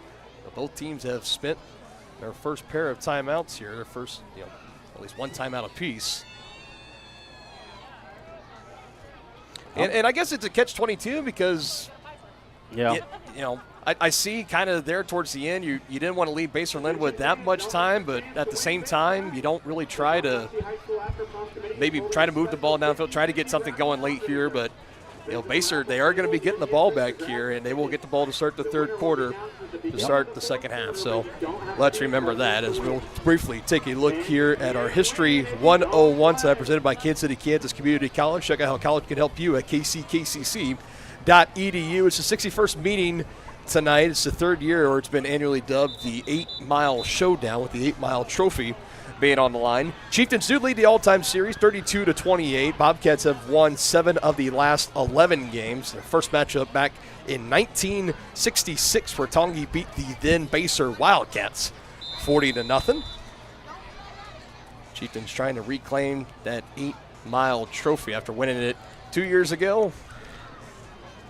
Bobcats winning it last year as Mazlak will boot this one away. It is over the head of the return man, Ty Darting. Now he picks it up, avoids one tackler, has some space over on that right side in the Chieftain territory, weaving his way through, and a shoestring tackle away from a potential punt return. Still 6 seconds, as I believe Brennan Rhodes was the man to bring him down for the Chieftains. And Basehor-Linwood, they will take some time here, and they will have about one shot at least to try to go to the end zone as we take a look at this saving tackle. That was actually, looking at it for the Chief, that was I think Colin Crane, the one that got in there, looked like. A big tackle nonetheless, as Darting might have been on his way for a punt return touchdown.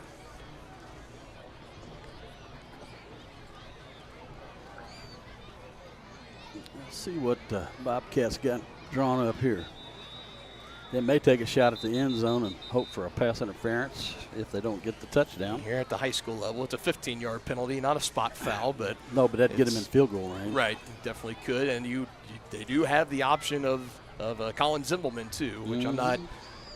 It kind of varies as far as his career longs, but you get it around the 20, you're definitely right within that range of giving him a realistic chance to add on 3 more before you go into the locker room for halftime. As I think one more timeout can be taken here. Was it for the Chieftains, I believe, might have taken that last timeout. One of them did, just going out there, putting the formation out there, seeing what the other responds with, and now a quick timeout here. Final adjustments are going to be made.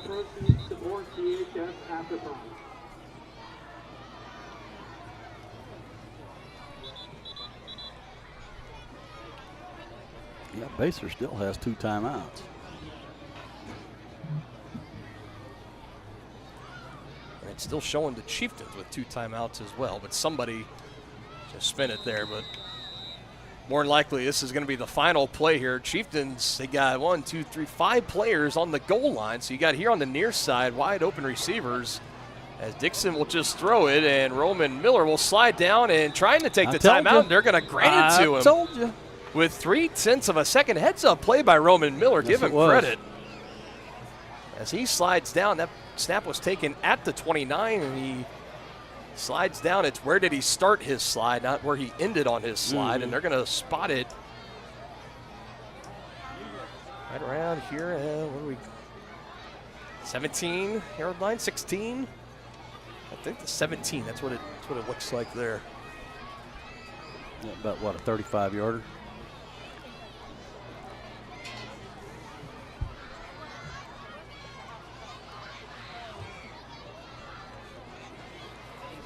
It's gonna give a chance here, unless you're willing to stick with your guns and just let the offense stay out there and try to make something happen. But I would think you send Zimbelman out there, and that's exactly what they're going to do.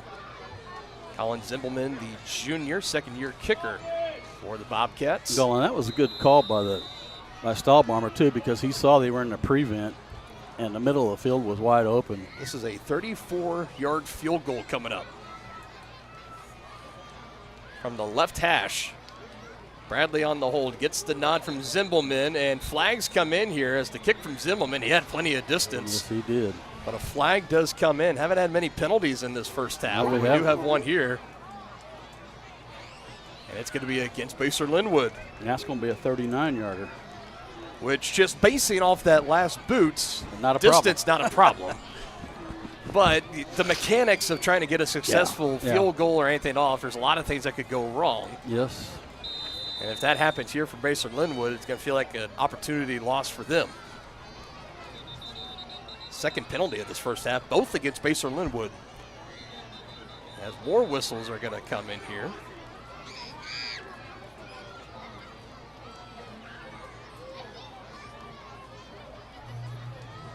Now the officials are going to get together right near the football, right between the Bobcat line and the Tonganoxie line.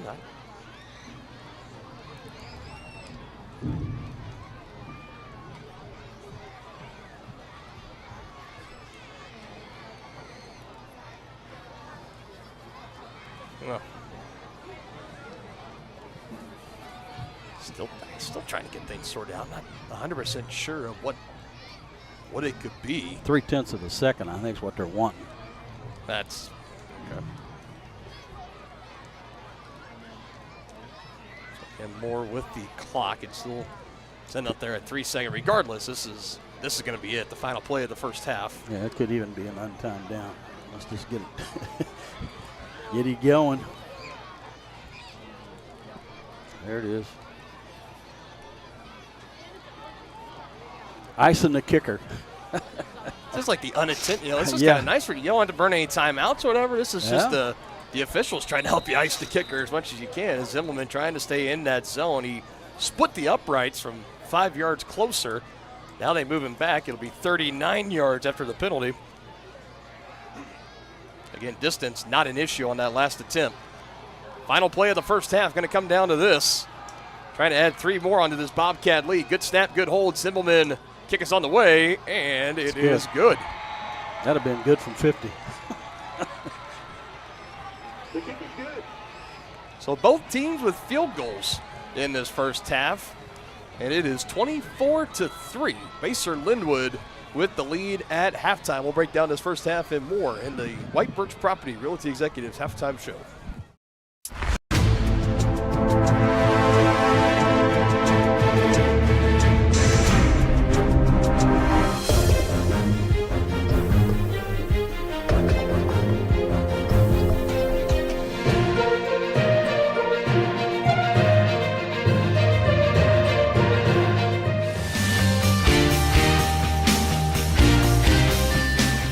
For a winning team, contact White Birch Properties, the real estate MVPs.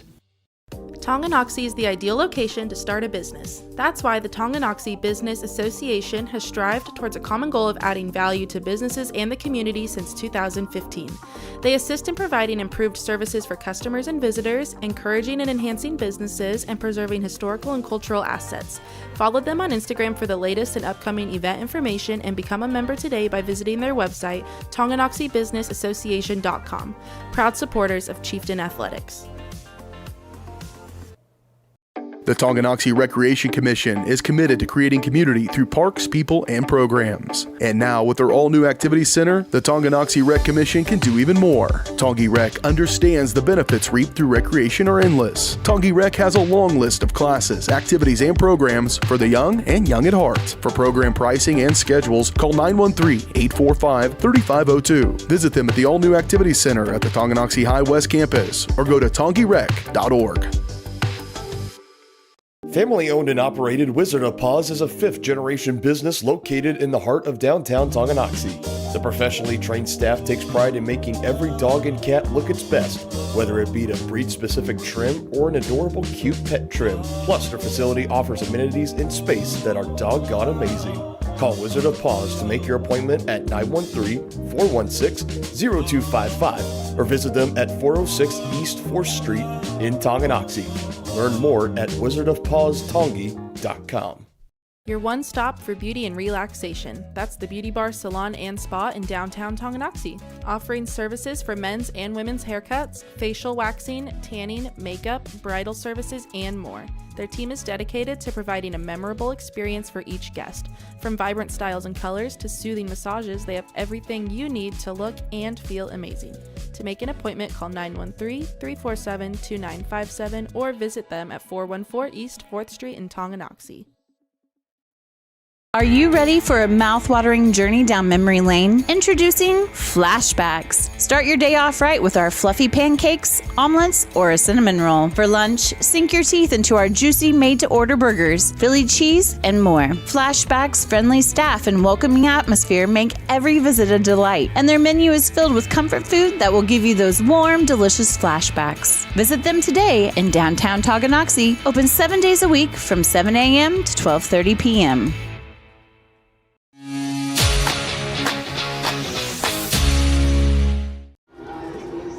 Back here, Beatty Field, the third annual 8-mile showdown, Chieftains and the Bobcats. As we roll along here, the White Birch Property Realty Executives halftime show.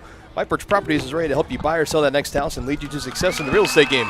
Visit them at 1203 State Avenue, Suite B in Tonganoxie, or call 913-417-1007. Dylan Funk alongside Dennis Drennan. 24-3, Bobcats lead here at the half, Denny, and you know, it was the first half for the Chieftains. They got kind of ugly on them really quick. They had a good turnover on downs, already being down 2 touchdowns.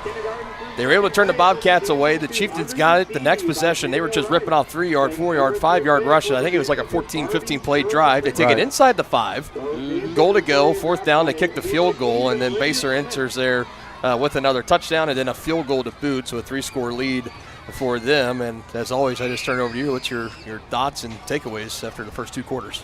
Well, like we talked about, I was surprised that the Chieftains didn't go with a little tempo and try and make something happen. But, you know, I know they didn't want to give Basehor-Linwood any time to put up another score, which they ended up doing anyway. So yeah, I was kind of surprised about that.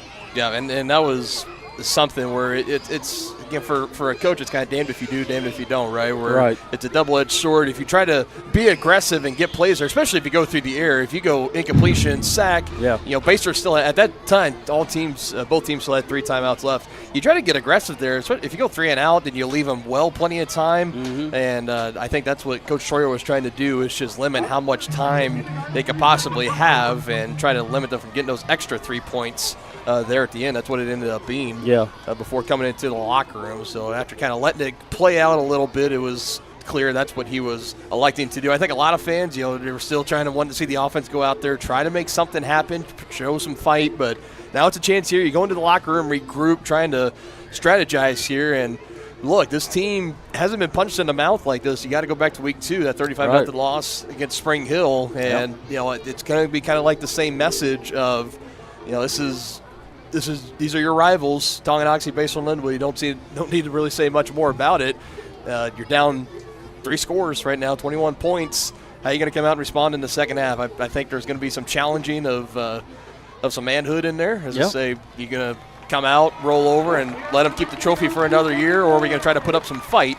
Might even still come up short there at the end because it's still a great team on the other side, but you got to start trying to show some signs of life in the second half. It's got to start right out of the gate. Yeah, no question, because Basehor-Linwood has just been methodical.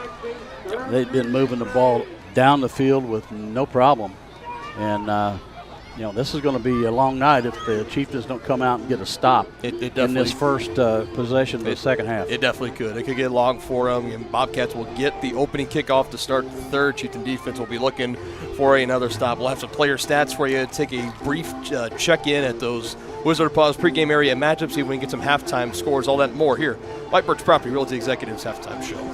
More toppings, more taste, more value. Gambino's Pizza. You're gonna love it. Taste mouth-watering flavors in our new Chicken Bacon Ranch Pizza. Bring a crowd to feast on our 11 toppings Mobster Pizza. Pizzas with quality meats and a 100% real cheese, like our triple tasty seasoned sausage cravers pizza. Try favorites like pastas, calzones, sandwiches, appetizers, salads, and desserts. More toppings, more taste, more value. Gambino's Pizza. You're gonna love it. At Fort Scott Community College, we understand that a scary part of figuring out your future isn't only answering the question, what should I do, but where do I belong? Maybe you belong here, preparing for a career in healthcare as part of Fort Scott Community College's nursing program. Or maybe you belong on stage as part of the Hounds band or theater department. I don't know where you've been or where you're headed, but I know we're saving a spot for you because you belong at Fort Scott Community College. The same look and location of a classic drugstore with the services and supplies of a modern pharmacy. That's what you'll find at the Downtown Drug Store in Tonganoxie. Of course, Downtown Drug is the local choice for your prescriptions and health needs, but did you know they have the best selection of Tonganoxie Pride and Chieftain game day gear in town? And a whole lot more. Cards, gifts, home decor, and even the best way to satisfy that sweet tooth. The Downtown Drug Store. Call 913-369-3800 or visit them online at thedowntowndrugstore.com. Has your furnace left you out in the cold? Pipes plugged? Are you underwater with your water heater? If so, you'll be glad you called Ladd. Ladd Service Company in Tonganoxie has been your heating, cooling, and plumbing specialist since 1986. Ladd is your dealer for top quality brands like York, Aprilaire, and Wolverine Brass. Plus, they maintain and service all other brands. Schedule your appointment by calling 913-369-3509. Visit laddserviceco.com to see why you'll be glad you called Ladd. Midwest Chiropractic Center is a friendly and caring clinic providing comprehensive care for your chiropractic, rehabilitative, and fitness needs. Upon entering one of our offices, you are treated like family. The staff cares about your health, and their approach to care proves it. With 3 locations in Tonganoxie, Lansing, and Bonner Springs, plus some Saturday hours, Midwest Chiropractic Center is dedicated to offering affordable, gentle chiropractic care. Midwest Chiropractic Center, getting you back to active. Families and business owners have trusted Mutual Savings Association for over 100 years. They offer checking accounts, online banking, personal and business loans, investment planning, insurance and retirement plans, and so much more. Their team specializes in creating a financial plan that is tailor-made to your needs to help you achieve your financial goals. Visit one of their 6 nearby locations, including downtown Tonganoxie, or visit their website msa.bank.com to learn more. Member FDIC.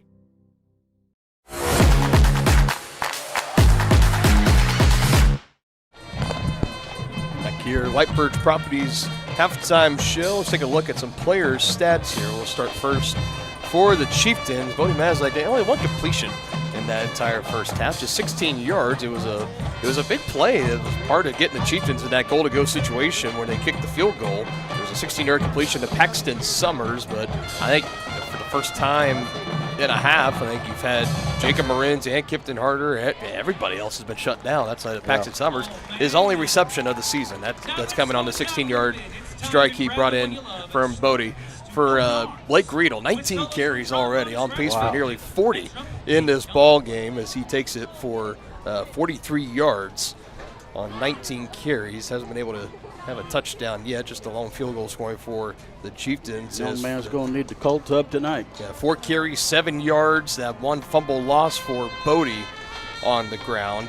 And like I mentioned, receiving, just 16 yards for Paxton Summers. Chieftains 4 for 7 on 3rd downs. Haven't elected to go for it yet on 4th downs yet tonight, but 4 for 7 on 3rd down, so they do have that going their way. They also had no penalties in that first half too, so yes, that's a positive. That is a positive, something they hopefully look to carry with them into the second half. Those 2 turnovers, though, the fumble from Bodie, and then you had that onside kick that that gives me shades of Sean Payton in the Super Bowl back in the day against Peyton Manning and the Colts. Caught the Chieftains off guard, and that's been it. +2 in the turnover margin for Basehor-Linwood tonight. As for their stats, Carson Dixon through the air, he is 7 of 10, 91 yards and 2 touchdowns. On the ground, you got Rodriguez, 5 carries, 28 yards. Bowie, 2 carries, 19 yards. Gavin Mitchell, 3 carries for 10 yards. And Carson Dixon does have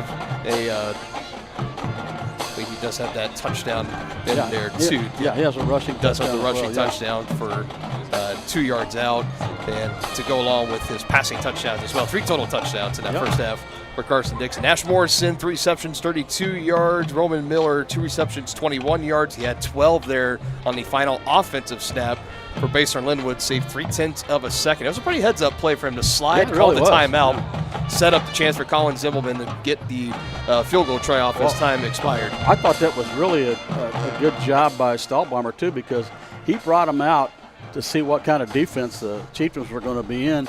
They were in a prevent, so the middle of the field was wide open.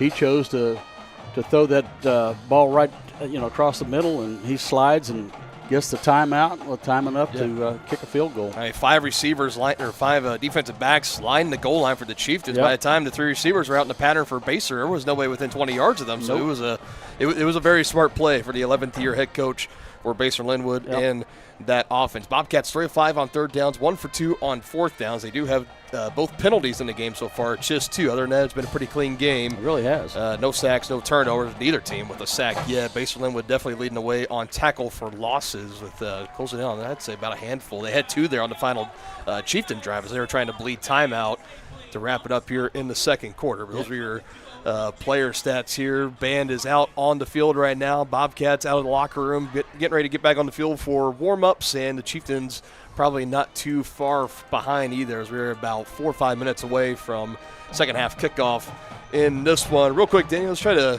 take a quick look in and see if we can get some scoring updates here very briefly. Just going online and seeing action from around the league. We'll go back to those pregame area matchups that we had. This is week 6 of the season. I mean, you're talking about after tonight, we're guaranteed just 3 more football broadcasts. Senior week next week against Eudora, on the road the following week at Ottawa, and then the week 9 playoff, one guaranteed playoff game, and then from there you got to win to keep playing. And as soon as you lose, it's on to winter sports season. Yeah, so it goes so fast. It does go by so fast. We start up at the top. Atchison and Highland. It is 42-18. Highland Park with the lead over Atchison for the time being. That is the Atchison Phoenix, back-to-back seasons as the top seed in 4A East in the playoffs, and they are on the verge right now of maybe suffering back-to-back losses. You got Lansing and Piper. That is 22-0. Pirates with the lead over Lansing in that one. Leavenworth and DeSoto, the Pioneers, 21. Wildcats, 7 in that one. 2-touchdown lead for Leavenworth. Good game for them going on over there. Labette and Coffeyville, not seeing a score for that one quite yet. We'll keep rolling along, see if we can find it. That could be a good one to keep our eye on as far as Class 4A goes. Continue to scroll here. Bishop Miege at home against St. Pius X. The Stags with the 21-17 lead over the Warriors. Bishop Miege leading St. Pius X. And Fort Scott and Chanute. Not seeing a score reported yet for that one either. We'll keep working and try to find the updates on those. Taking a look at the action happening around the league. You can find plenty of those games here. You got first I see is Ottawa and Bonner Springs Cyclones hosting the Braves. It is the Cyclones with a 13-0 reported lead as of this reading right now. Eudora at home against Independence. They have the lead 26-6, looking for their 4th straight game of over 300 rushing yards potentially for the Cardinals. Lewisburg, 28-0 lead at home against Wichita West, and Spring Hill and Paola is currently tied at 21 apiece. Wow. Got a good one going on down south. You can check that one out over on Spring Hill Sports Live and Paola Sports Live, 2 of our channels here on the Varsity Sports Live Network. far as games going along. And Baldwin, Santa Fe Trail, no score reported there yet either. So we'll try to get some updates on those as we continue to go along. Halftime field show wrapping up for the band. Teams back out on the field ready for warm-ups. We wrap it up here as you've been watching the White Birch Property Realty Executives halftime show. Second half kickoff coming up next. Shop local and save at Brothers Market in Tonganoxie, where we treat you like family. Brothers Market has great everyday deals throughout the store. Enjoy fresh cut steaks from the meat department, the freshest fruits and vegetables from the produce aisle, and savor the flavors from the bakery. Check out their weekly ad to get the best deals on what you need. From apples to aspirin, Cool Whip to cool crisp lettuce. Brothers Market, open daily. Learn more at shopbrothersmarket.com. A great collision on the field? Awesome. An awesome collision on the road? Not so great. If that bad play does come your way, take your car to S&S Auto and Body Shop in Tonganoxie. S&S has been the area's premier auto collision repair center since 1972, working on all makes and models, glass replacement, bumper repair, fiberglass and plastic, color matching, and so much more. And they work with all insurance companies. Get your ride back in the game and learn more at snsautoandbody.com or call 913-369-3193. When it comes to rehabilitation, despite what you're told, you can choose where you want to go. Physical Therapy Solutions in Tonganoxie is independently owned, allowing them to work with all doctors and insurance companies to ensure a smooth transition. They offer cutting-edge technological therapy treatments like focused shock waves and deep tissue laser therapy for more precise care to acute and chronic injuries. Contact Physical Therapy Solutions today and let them help you. Visit ptsolutionsks.com for more information. At Kansas Insurance, we know one size doesn't fit all. In fact, our whole mindset is based on customized policies for you and your families. We're local, and we do what we do because we care about you. Think of us as brokers for your insurance needs. Working with Kansas Insurance gets you the award-winning service and attention to detail that only an independent agency can provide. All across Kansas, we're here to help you manage and plan for all types of risk. Contact a local agent today. Kansas Insurance. Local, independent, serving you.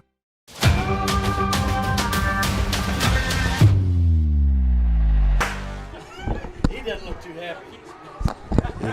Back here again, we wrap up the White Birch Property Realty Executives halftime show here. And anyway, there's a lot of different directions you can go with here, but obviously a lot to clean up here as we wrap up the halftime show, come back to the live scene. And, you know, there's got to be some keys here. There's a lot of keys you could choose from, but keys to the second half brought to you by First Security Bank, proud supporters of Chieftain Athletics.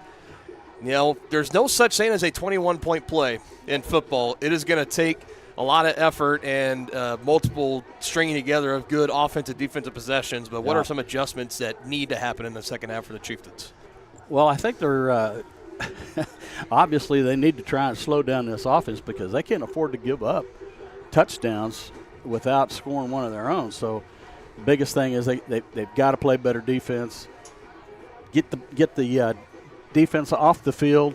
And I do like the idea of using the running game, if it can be successful, to keep that Basehor-Linwood potent offense on the sideline. I do believe that's what Coach Troyer probably wants to do, because I don't think you want to get into a passing contest with this bunch. Ideally, yeah. You don't want to try to get into a shootout, but you're going to find a way to get some stops in this offense. Mm-hmm. You know, they've been turning it up on the ground.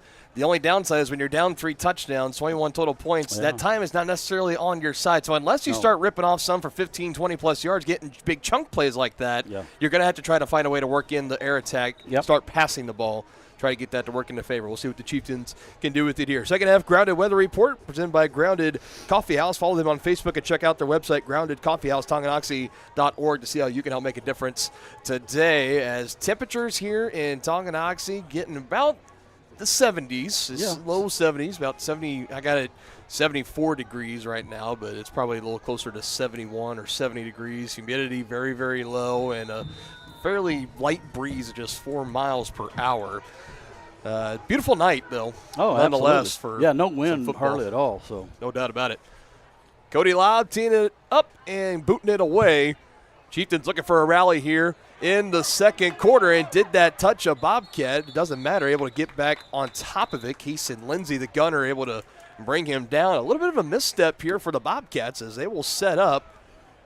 Yeah, look, and have to go about 88, 89 yards down the field if they want to hit pay dirt again. Right. Well, it looked like there may have been a little miscommunication between who was going to catch that. Definitely. I saw that too. But anyway, it's a good kickoff for the Chieftains. Basehor-Linwood is spreading it out.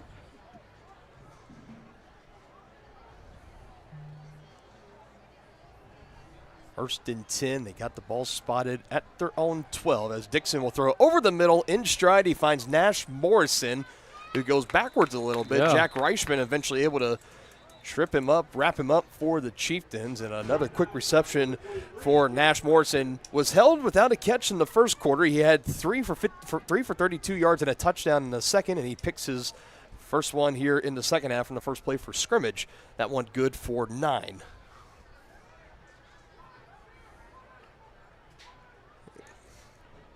Chieftain defense going to look for ways to try to get pressure on Carson Dixon in this passing attack for Basehor-Linwood as forward progress is going to take him up to the 25, and a fresh set of downs going to be awarded to Basehor-Linwood. Yeah, he just did get to the line to gain.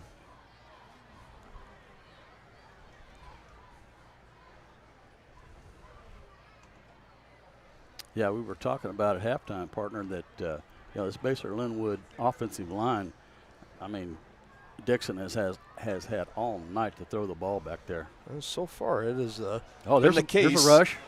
They get to him. He fires it down the field and dropped incomplete. Landon Ruff in coverage. Jack Reichman, the man to get back to Dixon. Good sportsmanship. He helped him back up. Dixon tapping him on the helmet, saying, "Good rush, young man." First sign of the Chieftains getting pressure on Dixon. He still almost drops it into the bucket. Down the field was looking for T and Bradley, but it goes incomplete. 2nd and 10. Yeah, he almost dropped a dime in there.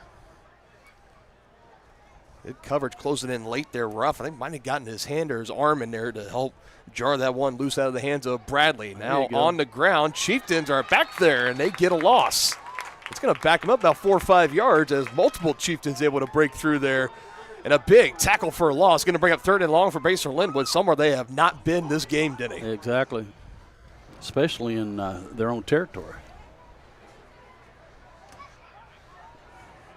Well, you know they're going to throw here. Jack Reichman again back there for the Chieftains. Already called his name a couple of times here in this 3rd quarter. Now 3rd and long. Throw is to Miller. Good wrap-up form tackle from Brady Martin. He gets a decent chunk of it. It's still about 4th and 2, and it looks like the punting unit's on for Basehor-Linwood. Well, that's what you needed to do if you're Tonganoxie. You couldn't let them go down and score, on this opening drive. So far, so good. But now they're going to have to do something on offense.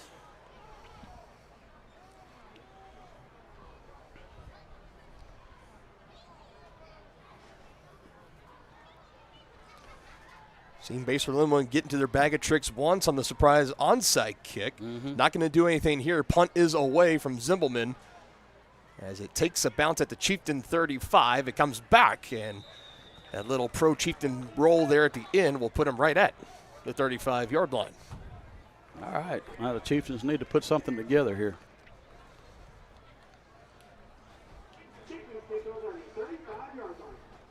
So now you're talking all of a sudden. You get defense goes out there, does their job. Exactly. And now if you come out here, if you get a touchdown on the board here, especially if you find a way to get that passing game involved, get a quick strike, you're back in all the of a game. sudden it's kind of revitalizes that sideline, that team, that offense. You can be right back into this ball game. Crucial few minutes of game time going to come up here for the Chieftains. 1st and 10 at their own 35. This is a huge drive for the Chieftains. Yes. As they send Ruff, the motion man. They fake it to him. Maslak fakes it to Riedel. Now trying to stretch it out on the near side, and he'll be slung out of bounds. The Bobcat taking him out, Ty darting. And for Bodie, he's only going to get 1.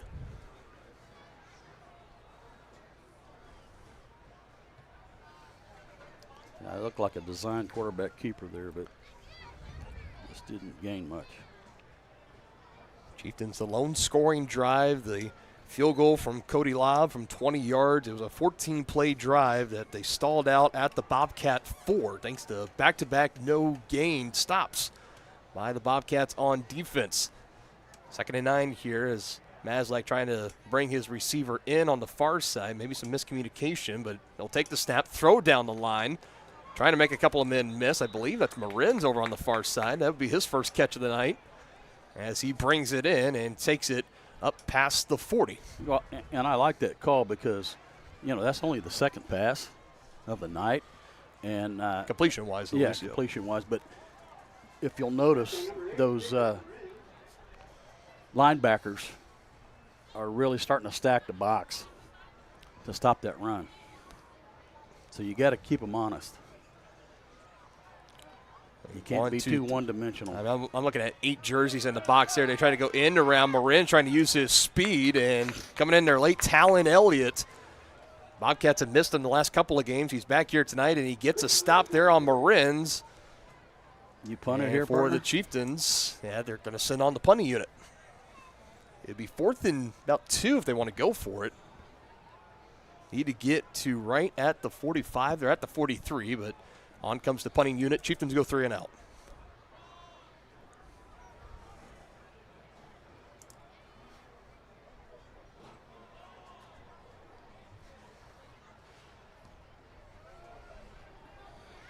Not how the Chieftains wanted to respond. Punt is away, and it will roll. Pin the Bobcats inside their own 30. 8 minutes, 2 seconds to go here, still in the third quarter. Both teams exchanging punts to get the second half started.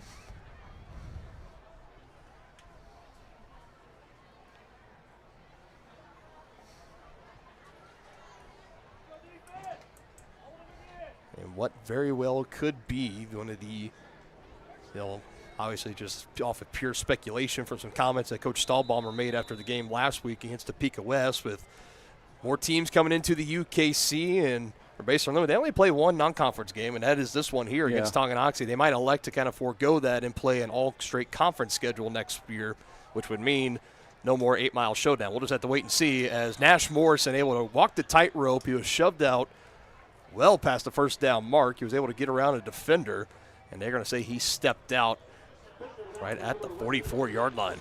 Yeah, just an easy pitch and catch from Dixon to Morrison. Nash Morrison now starting to come alive here in this Basehor offense from the second quarter on. Dixon finds him again there. That gain for 15. Play action, pressure off the right side. Dixon might have been hit a little bit as he threw. And again, it's Jack Reichman that was hot on his trail. Yeah, I think he got into Dixon's throwing arm there.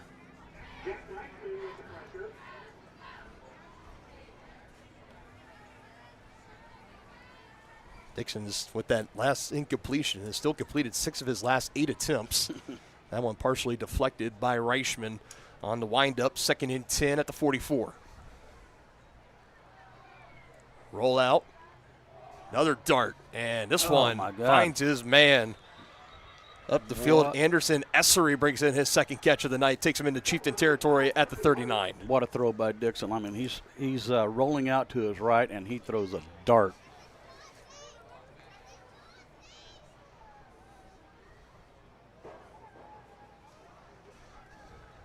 Have a night, young man. One go for about 20 yards. His second catch of the night for Essery. And whistles on the field as it appears we will. Somebody took a timeout. I think they said it was Tonganoxie, didn't they?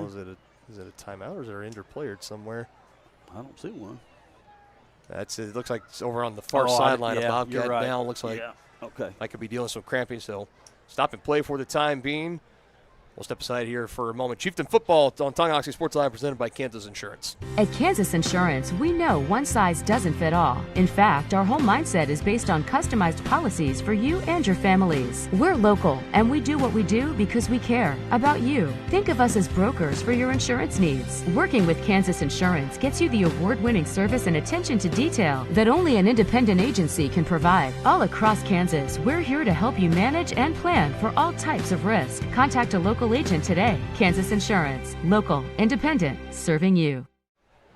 They help the injured Bobcat over on the far side. He'll be taken care of by the athletic training staff for Basehor-Linwood. 1st and 10 on the 39 after that 21-yard completion to Anderson Esri. And now a run up the middle, trying to run away with into the end zone. He'll be tracked down and brought down inside the 5. Gavin Mitchell, a head of steam, taking a couple of Chieftain defenders with him. And now the Bobcats goal to go as they look to put this one in cruise control.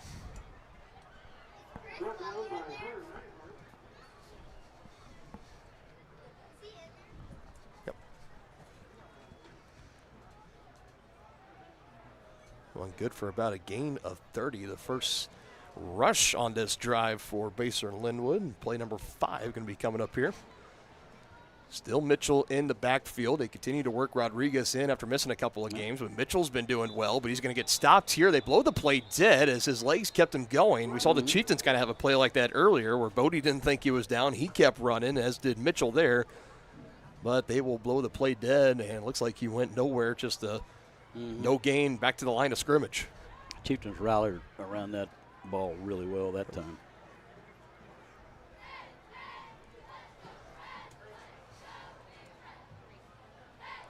Chieftains trying to make some substitutions. Martin and Truitt will come out, and Blake Riedel back out on the field too.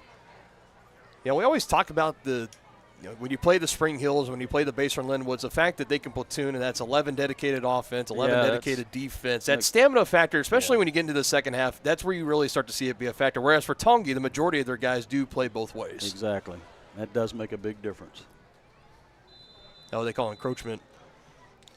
Encroachment on the Chieftains. So that's actually going to move them forward half the distance. So from the 4 to the 2. First penalty of the night for the Chieftains. Dixon roll out to the right. Now looks to his left, fires, and wide open is Roman Miller. Gets away from Kipton Harder. It's a 2-yard touchdown for Basehor-Linwood. Man, did he put a nice touch on that ball.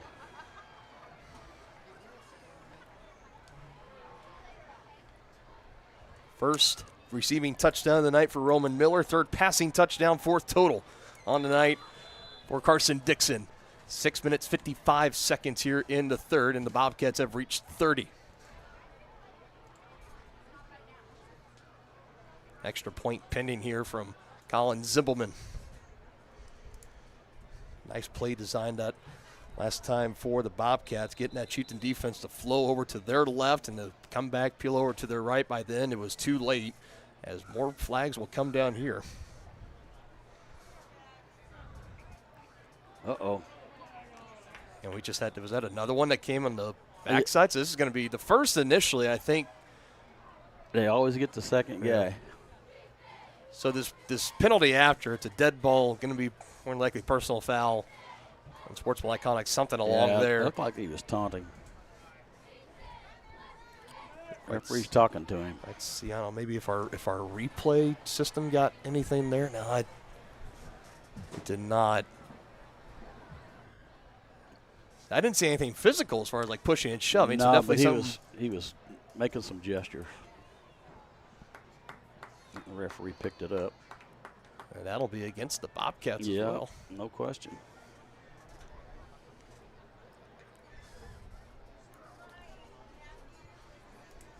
Coach Stallbomber's not going to like that. So all of a sudden now, this PAT attempt is going to go pretty far back. Now about a 30-plus yard attempt, which he made a 39-yard field goal, no problem. So this extra point attempt shouldn't be much issues for Zimbelman. Takes a couple of looks, man, that moves kid, into it, and it's good. Isn't he?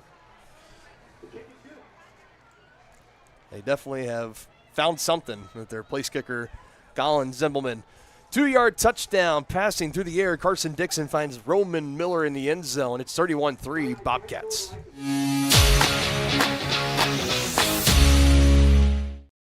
Inviting, connecting, serving, and growing. That's Grounded Coffee House in downtown Tonganoxie. Enjoy the best cup of coffee in town 6 days a week and pair it with freshly made from scratch pastries, muffins, cinnamon rolls, and so much more. Plus, check out their beautiful event center, Grace Hall. Perfect for your next gathering, celebration, wedding, and party. All profits go towards local and international charitable projects and organizations.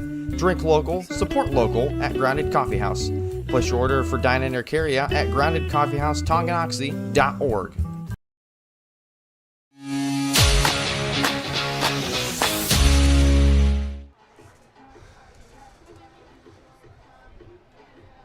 There's a 6-play scoring drive for the Bobcats, capped off by the 2-yard touchdown. Carson Dixon finding Roman Miller his 4th total touchdown, 3 passing, 1 rushing on the night for Dixon, as his great senior season continues for Basehor-Linwood, as right now up 31-3. 6:55 to go in the third quarter. Look to be on the verge of starting 6-0. Continue to be one of the top teams in Class 5A, as his boot is away, going to be taken by Marins, swerving his way up the middle, and finally runs into a roadblock right at the 30-yard line.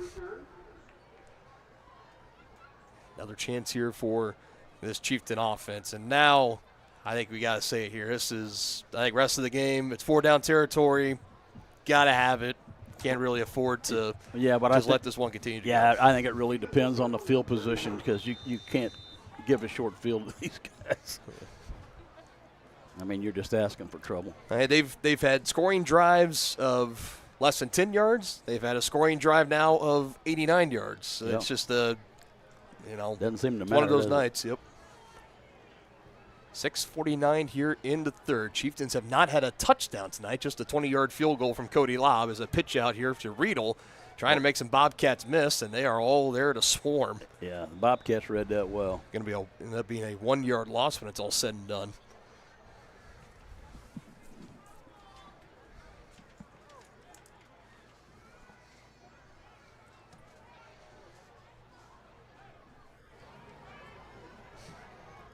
Riedel just was trying to do everything he could there to shake off a defender, make a man miss. Chieftains still in this, kind of taking their time, getting the play call in. They come to the line now, 15 seconds on the play clock. Riedel, the man directly behind Maslake. They send Ruff, the motion man, fake it to him, up the middle. And Riedel will get about 3. 3rd and long now up for this Chieftain offense. Well, Basehor-Linwood doesn't have to worry about the pass. They just pin their ears back, stack the box, and rush the running lanes. Yeah, and that's a very true advantage, too. As far as passing attempts for Bodie, he had 1 completion in the first half, 16 yards. He had a quick 5-yard strike to Jacob Marins, and outside of that, it's been all on the ground. So you haven't given them a reason to not stack the box, to not take the passing game seriously. So this is going to be the end result of it. And it's hard as an offense, even when you got that extra body, whether it be Paxton Summers or Brady Martin, whoever in the backfield before the handoff is made, to have to fend off 8 white jerseys as they all come crashing in. They're all within about 7 yards of the line of scrimmage. 8 of the 11 in the box that time for Baser. And it's going to result in no gain, and flags will come in here late.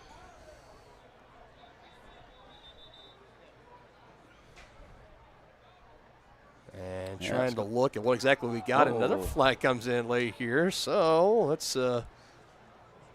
Somebody must have said the magic word. Take a look at our replay, see if there was anything. A lot of laundry on the field. Definitely so. So you had a punch to the face as Martin was taking his defender down. I think Tucker Hutchinson, the one that might be in the guilty party there for Basehor-Linwood. And then you take another look at it here.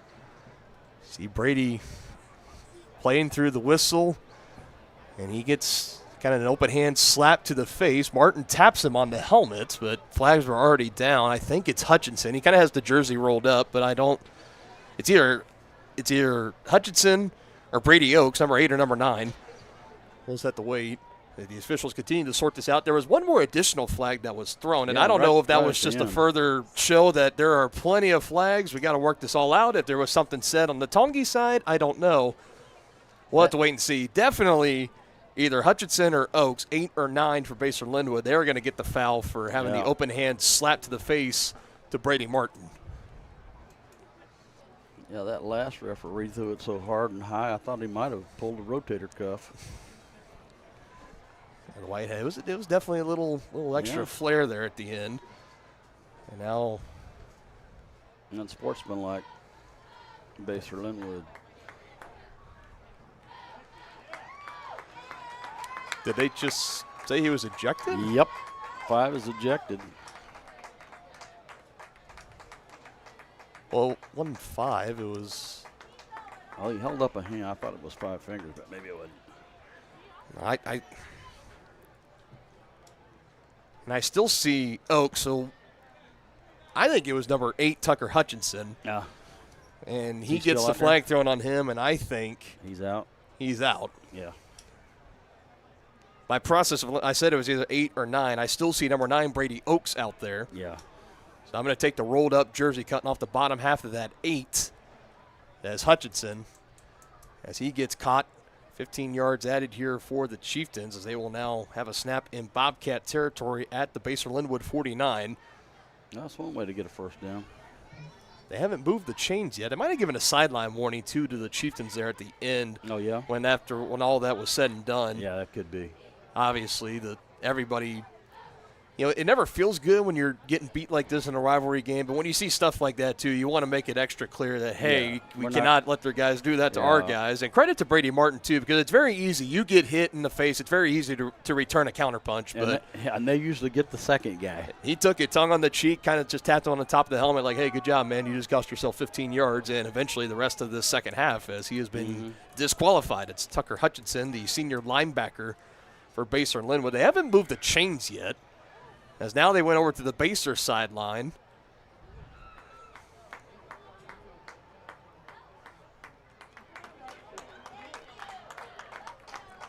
Yeah, sideline warning. So I think he's just reiterating what the call was. I don't think we had another unsportsmanlike, another ejection. He's pretty animated. This is one of the few times, too, because they usually do a great job of getting the officials mic'd up, at least, so they can explain this.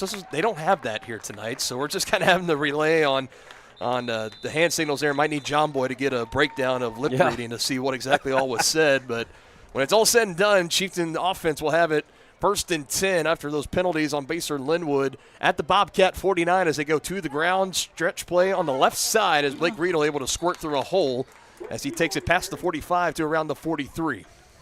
Nice gain on first down.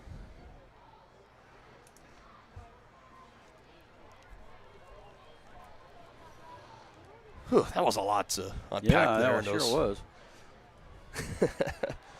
See, just under 5 to go here. It's still the third quarter. Basehor in control, 31-3. The Chiefs are still in no hurry.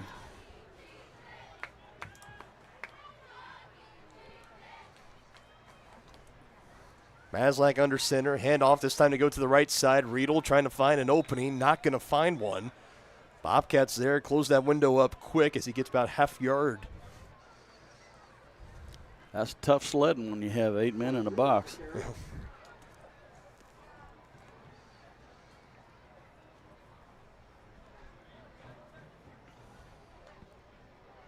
And I'm sure there's got to be some fans at home that are probably screaming at whatever screen they're watching at right now to get some play action, try to catch them off guard with a pass down the field maybe. But yeah, because watch, they're all 11 are within 8 yards of the line of scrimmage. It's just not going anywhere. No, there's not enough blockers.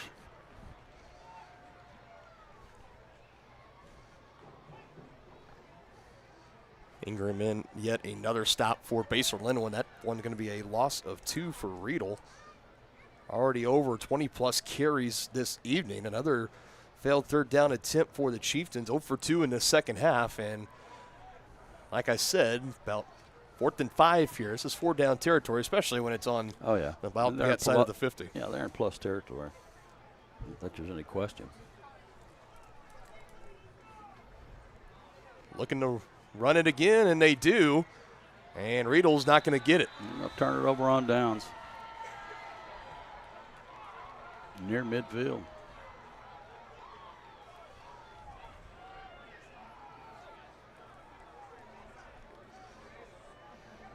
Man, it really looks like the Chiefs are just trying to minimize the damage at this point.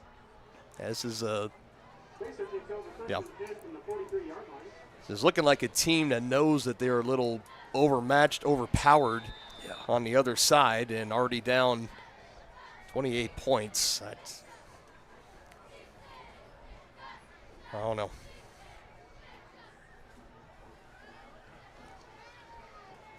Offense back out here for Basehor-Linwood. They will take a shot. Far side, man. high point, and caught. Nash Morrison able to bring it in around Hunter Nyhart. Nice catch by Morrison there. He went up and got it. Dixon put it where only his man could catch it. Another chunk play, 20-plus yards through the air. Dixon to Morrison. You're a Sounds Bobcat like a broken fan. How many record, doesn't times it? have you heard that? I know. It's kind of been the story tonight. He's been doing all of his receiving damage through just from the second quarter on. Oh, look, they ran the ball. And Chieftains are there. Owen Robbins first to get back there, make contact, and bring him down. Bobcats have not rushed the ball very often tonight. They tend to lean more as a well-balanced offense, passing it, still leaning about 55, 56% of the time, but they've had it working through the air, and like we say, if it ain't broke, don't try to fix it.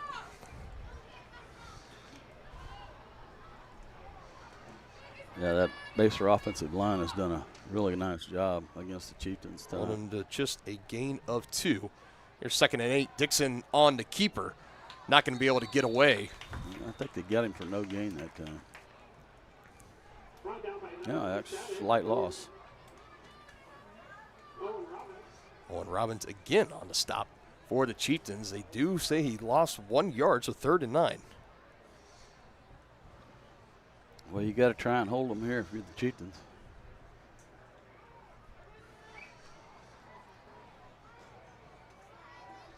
Third down and 9, back-to-back rushing attempts through the air. They go wide open on the near side as Rodriguez will take it for the first down. Needed 9, got 11.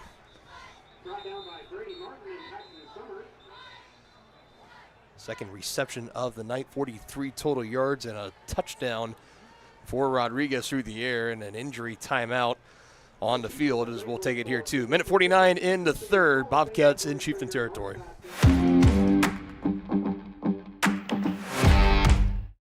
When it comes to rehabilitation, despite what you're told, you can choose where you want to go.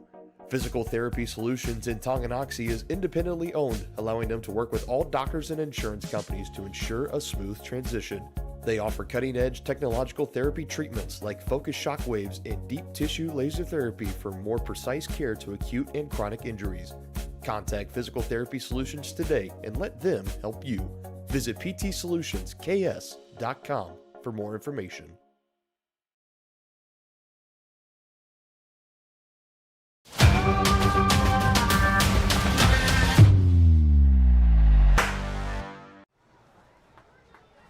For the Bobcats there, slow to get up. Peter Rodriguez, after the reception, was a little slow to get up, being helped over to that Bobcats sideline. It's been some extra fireworks, tempers flaring here in this third quarter. We've already seen one player ejected, Tucker Hutchinson. Tough luck for we've just now learned, the homecoming king from the homecoming festivities last week, and now ejected here tonight against Tonganoxie. His team in control, though, 31-3. Dixon and company are driving as they have the ball 1st and 10. Getting close to the red zone, right at the 25-yard line. Through the air again, nice. And Miller able to bring it in, trying to spin around. Martin will bring him down right around the goal line.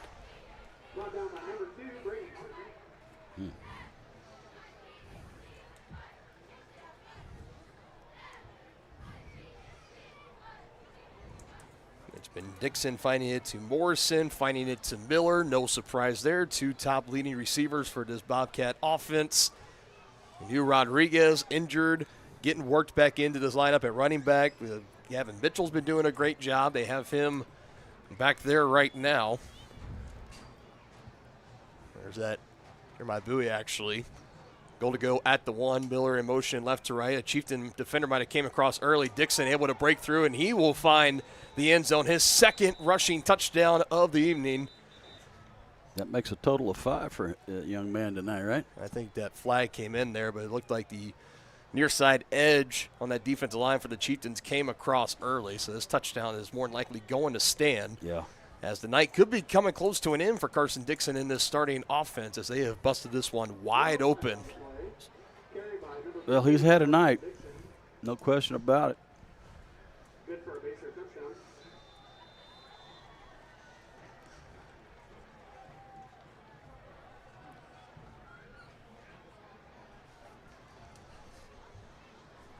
In touchdown stands.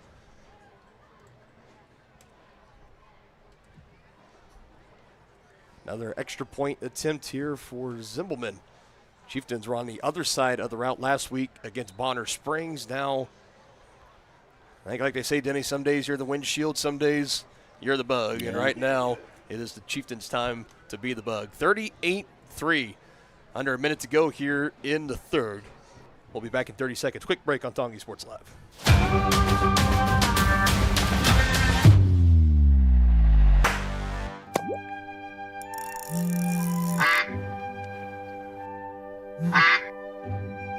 Oh, shoot.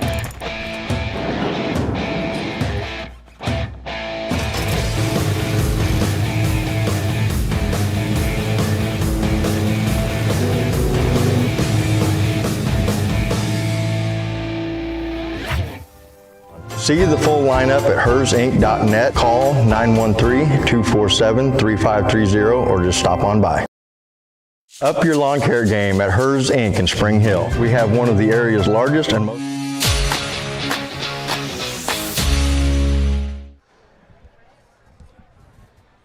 Update the score here, now 38-3. That last extra point try good from Colin Zimbelman. Dylan Funk alongside Dennis Drennan.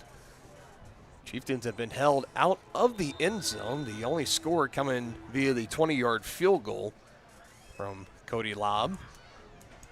Chieftain offense ready to get this ball back here, and this has been, for this Chieftain offense, really haven't tried to go to the well all too often as far as passing. They've tried to keep it on the ground. It's seen Baser start to really stack the box on them as this return will be taken inside the 5, and Jacob Marin's able to burst through. One man to beat the kicker, trying to weave around into Bobcat territory and take it down as he crosses the 40.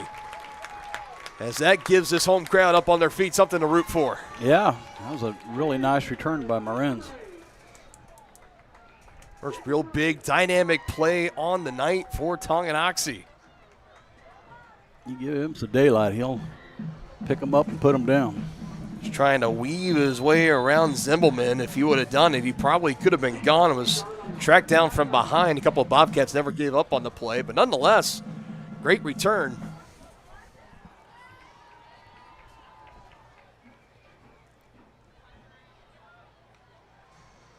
About 47 and a half seconds. Now they're going to go through the air. Ruff with a step, and it's incomplete. Nice asking coverage for a pass interference and coverage. Ty Darding. And Ruff is not going to get that flag he's looking for. Incomplete. It's nicely thrown ball. It's just well defended. You know what? I love just seeing the ball being put down the too. field anyways. I think that's great. Yep. I think it's unfortunately a little too late, but yeah. Nice ball. Great coverage from Ty Darding. We mentioned him in our Brothers Market Spotlight in the pregame show that he was probably the best coverage guy at corner for this Basehor-Linwood defense, and he shows it off there. Ruff thought he might have gotten there a little bit early, but it just looked like great defense. Now 2nd and 10 from the 39. Believe it or not, first incompletion of the night for Bodie, but only his third passing attempt. As Silas McCloy now into the game. He's able to duck under one would-be tackler and able to burst his way forward somewhere around the 35, unless they mark him out closer. As he does just get to the 35-yard line. First carry of the night for Silas. Decent carry, about 4.5. Well, see, I don't believe they'll run another play. No, that's going to be it. So they'll let the rest of this time tick down. 4's up here at Beatty Field. 3 down, 1 to go. Bobcats looking to claim the 8-mile showdown trophy for the second year in a row. Up big as we head to the 4th, 38-3 over the Chieftains. Does your roof have possible storm damage? Looking to get solar panels? Or is it just simply time to get it inspected? That's where Balmer Roofing and Solar come into play. Balmer Roofing has a combined 40 years of experience with JAF Master Elite and Emerald Pro contractors. The Balmer family and their team are ready to give your house a brand new roof or solar panels at an affordable cost with a 50-year warranty. Life has mishaps and they want nothing but your customer satisfaction. Let them prove why so many of your neighbors choose Balmer for their roofing projects. To schedule a free inspection, call 913-845-5252 or visit them online at balmerroofing.com.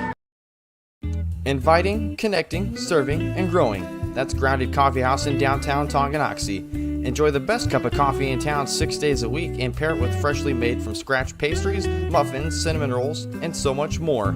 Plus, check out their beautiful event center, Grace Hall. Perfect for your next gathering, celebration, wedding, and party. All profits go towards local and international charitable projects and organizations. Drink local, support local at Grounded Coffee House. Place your order for dining.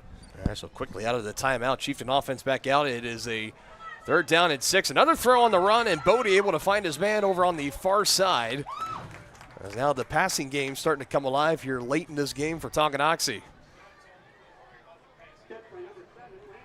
As he finds that to Landon Ruff, who's been without a reception the past couple of games. He had one rushing attempt last week against Bonner, and he brings that one in on a 1st down conversion.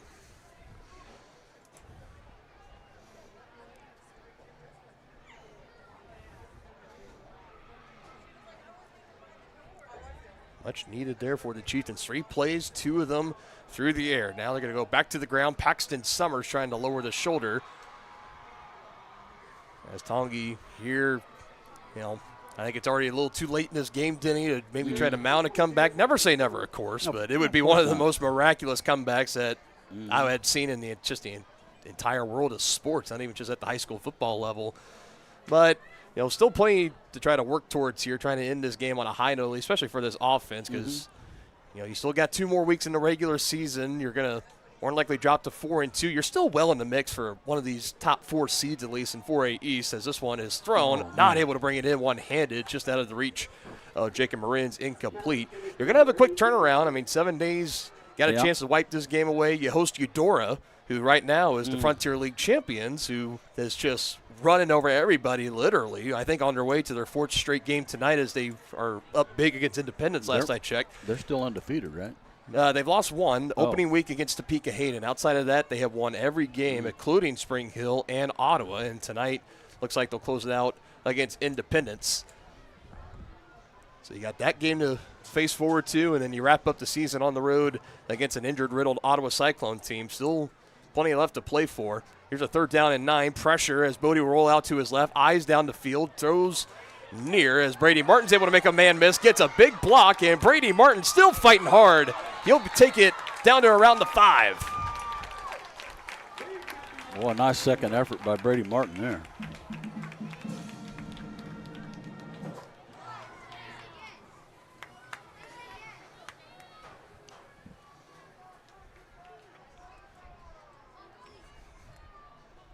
And for Brady, his 4th reception of the season, that for his longest of 21 yards.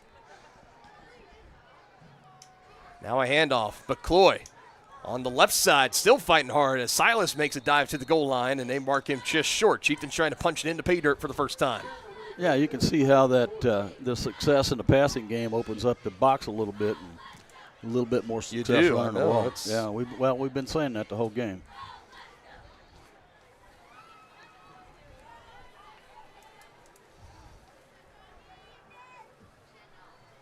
Now 1 for 5. Goal to go at the 1. 2nd and goal. Ruff in motion. McCloy up the middle. Looks like he's met and driven backwards. Yeah, I don't think he got anything on that. Maybe be lucky if he didn't lose some.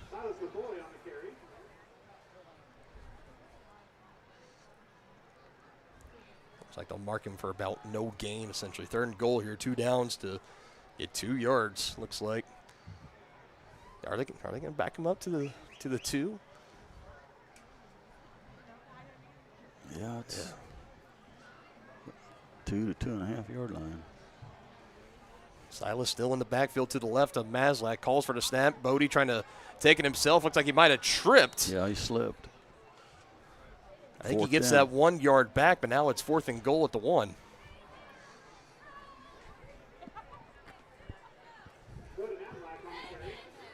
We got to punch this in, boys.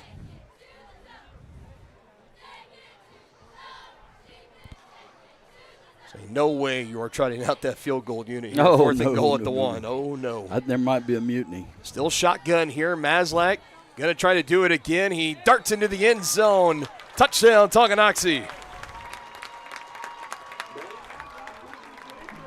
1 yard rushing touchdown for Bodie Maslak, his 7th rushing touchdown of the season.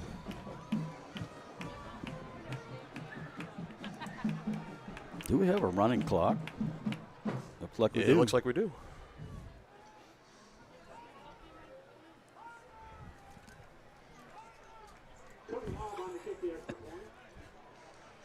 Lob on for an extra point try. He made a 20-yard field goal for the first score of the Chieftains all the way back in the second quarter. His first PA attempt as he gets it up. Pressure coming off the edge. Hot for Basehor-Linwood, but he's able to put the uprights in and good as Bodie Maslak takes it in for the first touchdown tonight for Tonganoxie.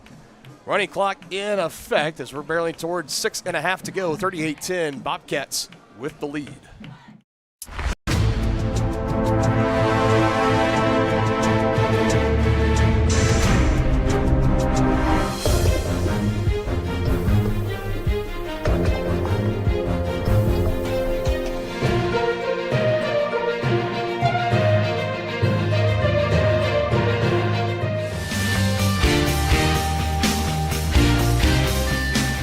For a winning team, contact White Birch Properties, the real estate MVPs. Yeah, running clock is in effect here, so it'll be under 6 minutes when we get this one kicked off and away.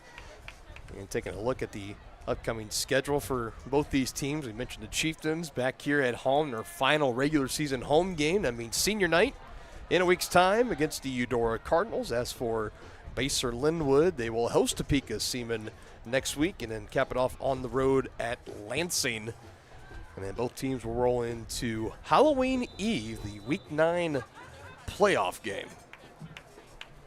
As it's still, I think it's still a pretty good chance, especially for Basehor-Linwood. I think it's almost guaranteed a lock at this point. They'll have a home playoff game Week 9, and the Chieftains still very much going to be vying for a home playoff game as well, as they will carry a 4-2 record into Week 7 after tonight's action. Here's a return on the kickoff. Noah Gutierrez had a kickoff return touchdown to start the game last week against Topeka West. He takes this one past the 35, and I would imagine for Basehor-Linwood, I was about to say, do you send Carson Dixon back out there? But here he is.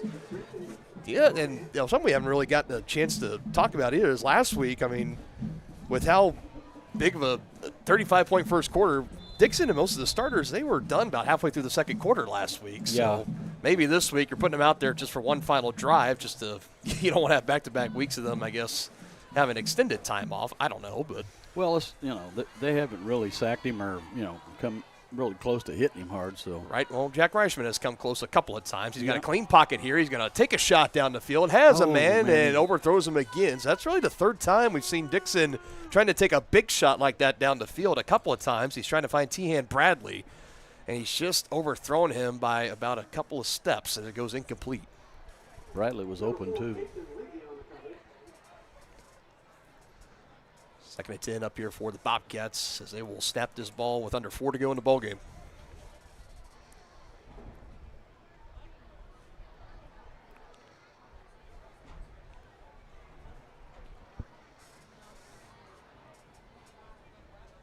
As they are in no hurry, they'll wait now 10 seconds on the play clock. Now it gets set, looking like they're ready to run a play. See if they go back to the air or on the ground. They go on the ground and blowing it up for the Chieftains. Brendan Rhodes able to get back there as he'll collect a tackle for loss. Bobcats will go backwards there. Total loss of 2. Good job for Brendan Rhodes, able to sneak back there.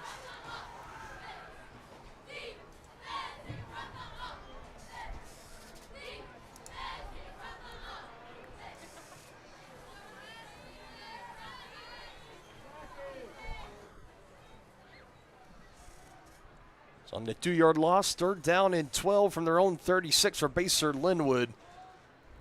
3 minutes to go in the game. Snap is back, fakes to give the buoy. A dart over the middle, hits Noah Morrison in stride, and is brought down by Brady Martin, able to get around Kipton Harder in coverage, and he's brought down at the Tonganoxie 35. Another strike from Dixon. That's really impressed me tonight, partner. He's hitting his receivers right in stride. You know, they don't have to adjust to the ball at all. It's just right there where we're supposed to be. Now starting to see some of the linemen get subbed out, some of the starters heading out. That latest there, Matthew Hyde, the junior offensive lineman. Dixon and company still out there and still playing aggressive, maybe looking to break 40 in this game. Still playing like this is a one-possession ball game. Here's a handoff. Bowie able to put a shoulder into his own blocker, trying to pave the way for him. That was Parker Unruh that got in his way, and he's able to take it right near the line of game. They'll call him short, but only just by about a half yard or so. Under 2 minutes to play. And we're looking at the just final couple of plays to be played out here in this one.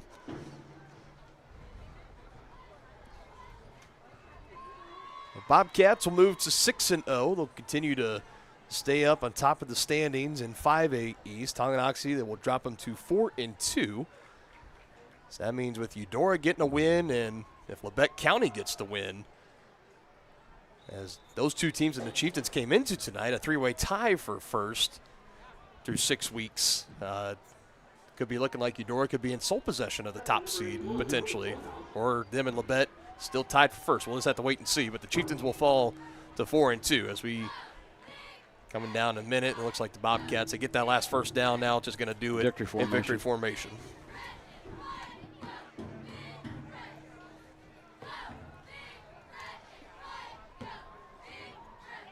And just waiting to bring the clock down as much as they can get. It's going to be right near the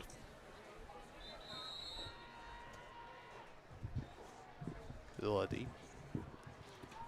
Yeah, takes a snap there. Running clock will keep going.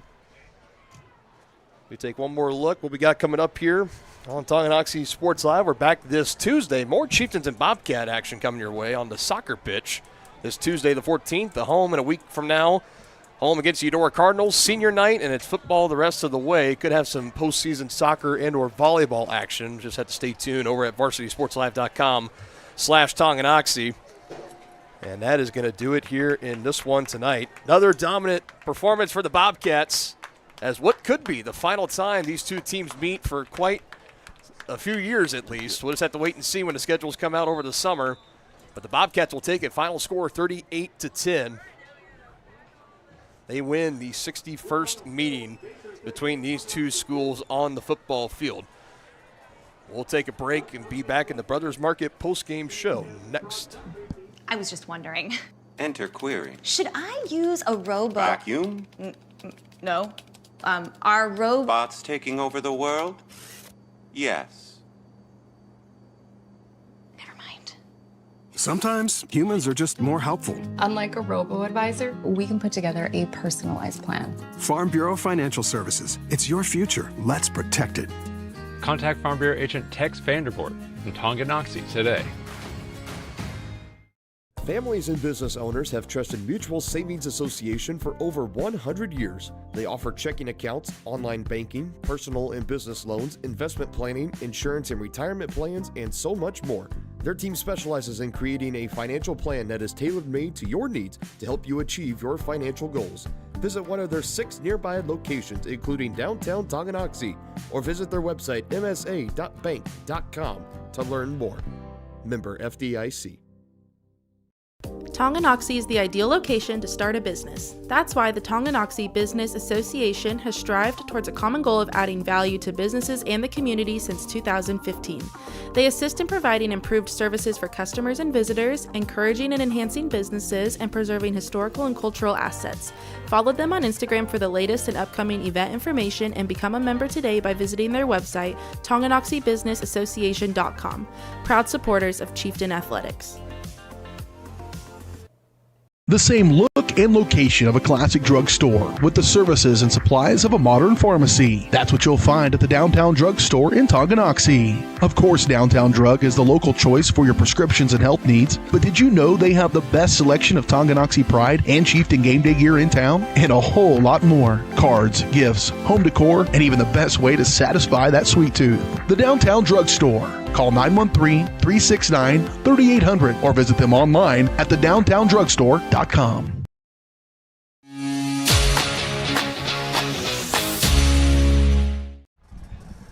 Back here, wrapping up our coverage tonight, 38-10 victory for Basehor-Linwood in the Brothers Market post-game show. You can check out their weekly ads and specials in-store or online at shopbrothersmarket.com, where they treat you like family. Dylan Funk alongside Dennis Drennan here. Fans starting to file out here, and this was definitely not the night I think some of these Chieftain fans expected. Definitely not a night you and I quite expected. I think when it's all said and done, it was definitely just like the 35-0 loss to Spring Hill. Tonganoxie lost to the better team. No tonight. question about it. And that happens in sports. It does. That is bound to happen. We'll wait and see if for Coach Troyer, he's talking in the huddle right now with his team near midfield, and we'll see if he comes up for the post-game interview or not. We'll wait and see. I know he's got his family, his father, Big T. We talked about he's here, so he might like to spend time with them, and that's perfectly fine. We understand that, so we'll just wait and see on an interview with Coach Troyer or not. But I think tonight, you and I were just talking a little bit there in the break of by the time the Chieftains were starting to air the ball out, open up the running game a little bit. Outside of that one drive they had that was 14-15 plays where they ended up settling for the 20-yard field goal, they could not get anything going on offense. And by the time they were able to pass it, open things up, that final touchdown drive, it was just too late. Yeah, no question about it. I mean, the Bobcats, they were stacking the box big time. I mean, there's just nowhere to run in there. So, actually, when they opened it up here towards the end of the game and had a little success in the passing game, they were able to run the ball again. Yeah, and this was just a case you ran into a buzzsaw in Basehor-Linwood. Again, folks, this is something when we get deep into playoff time, when you're looking at the 5A playoffs, do not be surprised if you see among the final four, final two teams, Basehor-Linwood mix it in there with Aquinas and St. James and Mill Valley. They are that good of a team, and they've kind of, for them and their fans, it's been they have these regular seasons, they get to the playoffs, and then St. James and Aquinas that's been their kryptonite. And I think this team this year, they really have a solid chance of really doing well. I think they can play with anybody. Yeah, so we wish, for Coach Stahlbaumer, again, one of the best class acts, one of the best coaches you're going to see in the entire state, and so wish him and the Bobcats the rest of luck the rest of the way. And as for the Chieftains, you get a chance to have a short memory. I think the thing with their two losses now, they're 4-2, and both their losses have been really in blowout fashion, if we're just going to call it for how we see it. It's a chance to you don't get to really – it's not like a heartbreaking loss where it hangs with you a little bit. I think they're going to be pretty eager, maybe film tomorrow morning to shake this off, and then it's, all right, let's get into Eudora. Because the Cardinals are going to be coming in hot, and at this point you really cannot afford to go back-to-back losses to close out the season. That's right, partner. You got to put this one in your rearview mirror and get ready for the Cardinals that are coming in, because this one's over with. Yeah, for sure. As we are just getting some final stats tallied up here. We'll have those for you on the other side of the break here, as we'll try to get some scoring updates here. I'm mostly going to focus on the league matchups and see how this one finished up. But you can just set it there for now. It's okay. We'll make sure it gets to somebody. Thank you. Some fans bringing in a lost bag there. So if you know someone that comes home and says, I lost my handbag, it's here in the press box with us. But anyways, let's take one last look at the league matchups tonight here. Take the final scores. Again, last I checked, it was Eudora that was up pretty substantially on Independence, so I expect them to be moving up to 5-1 coming in here in a week's time. Still no score for Baldwin and Santa Fe Trail. You got Spring Hill and Paola. Broncos were able to pull away late in that one as they have the lead 42-21. Lewisburg wraps up the win 49-6 home against Wichita West. Eudora, it still says in progress, but that game is settled 47-14. Cardinals over the Bulldogs in that one. Ottawa pulling away from Bonner Springs 39-0. Braves scoreless in 12 straight quarters of football. Going over the last 3 weeks now for them. And obviously the matchup that we just had here tonight, 38-10, Basehor-Linwood going to get the win there. So it's official, 5-1 Eudora versus 4-2 Tonganoxie. And, this is still big, for the Chieftains, because they're not still out of the realm of possibility of even clinching a share of the league title. Yeah. With how drastic and low things seem to stay tonight after this blowout loss. There's still plenty left on the table for the Chieftains. We'll talk about that. Wrap up our coverage here in this game in the Brothers Market postgame show. One final break with us here tonight on Tonganoxie Sports Live. Shop local and save at Brothers Market in Tonganoxie, where we treat you like family. Brothers Market has great everyday deals throughout the store. Enjoy fresh cut steaks from the meat department, the freshest fruits and vegetables from the produce aisle, and savor the flavors from the bakery. Check out their weekly ad to get the best deals on what you need. From apples to aspirin, Cool Whip to cool crisp lettuce. Brothers Market, open daily. Learn more at shopbrothersmarket.com. First State Bank and Trust is with you wherever you are with complete online banking. Cheering on the Chieftains once again? Why not pay your bills online? Waiting on your kiddos to get out of school? Seems like a good time to make a transfer. Or how about making a deposit from here? Back in the gym for another night? Why not get an e-statement while you cheer on Tongi? And of course, at First State Bank and Trust, you can always bank from right here. Come on in and see us and get your very own Chieftain card. To learn more about all the great ways to bank with First State Bank and Trust, go to firststateks.com. Charlie was born at LMH. We had a great team of nurses. Not only did they check in on us regularly, they always asked if we had questions, always made sure that we understood what was going on. I cannot say enough wonderful things about the labor and delivery, family birthing, and mother baby care team at LMH Health. We had to put our entire trust into their hands, and just everyone was so friendly and so supportive. For projects big or small, Southern Star asks you to always call 811 before you dig. It's free, easy, and keeps our community safe. After calling 811, a professional will use paint or flags to mark buried utility lines within a few days. And calling 811 is the law. Hitting underground lines can disrupt utility service and cause serious injury. Safety is in your hands. Every dig, every time.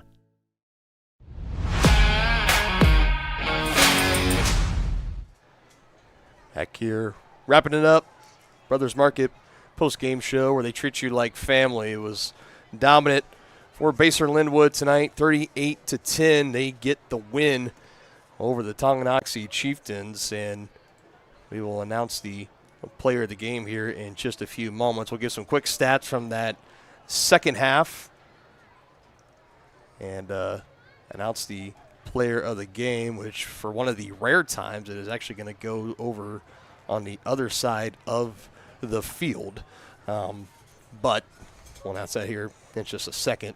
So Bodie in that second half, the passing was not a big factor tonight for the Chieftains. I mean, for Bodie in that second half, he finished on the game of going 3 of 5, 37 yards in that second half. He was held to under 100 yards total on maybe just 6 passing attempts on the night. So I think that was maybe the biggest frustration for a lot of fans here too. There were some that were trying to advocate to throw the ball to maybe help open up the running game. The Chieftains had it. I go to their first drive in the second quarter, and that was the 20-yard field goal. It was a 14-play drive, and the Chieftains were running it. They kind of went to that under-center package where it was Summers and Martin in the backfield and Riedel to follow, and they were just ripping off. It was like death by 1,000 paper cuts, essentially, where they were just ripping off 3-yard, 4-yard, 5-yard gains, and they were moving the ball down the field on Basehor-Linwood. But then from that drive on, the Bobcats, they just started stacking the box, 8-9 players in there at a time, and then when the ball was snapped, everybody pretty much was collapsing. All 11 players for the Bobcats, they were within 8 yards of the line of scrimmage. So, it was just tough to see the Chieftains continue to run the ball. And, this isn't anything against the offensive line or the ball carriers or anything. It is just hard. You eventually get outnumbered, and it's hard to block 2 guys at one time. Believe me, I've tried it before, and it's very, very hard to do, especially against a physical front like Basehor-Linwood had tonight.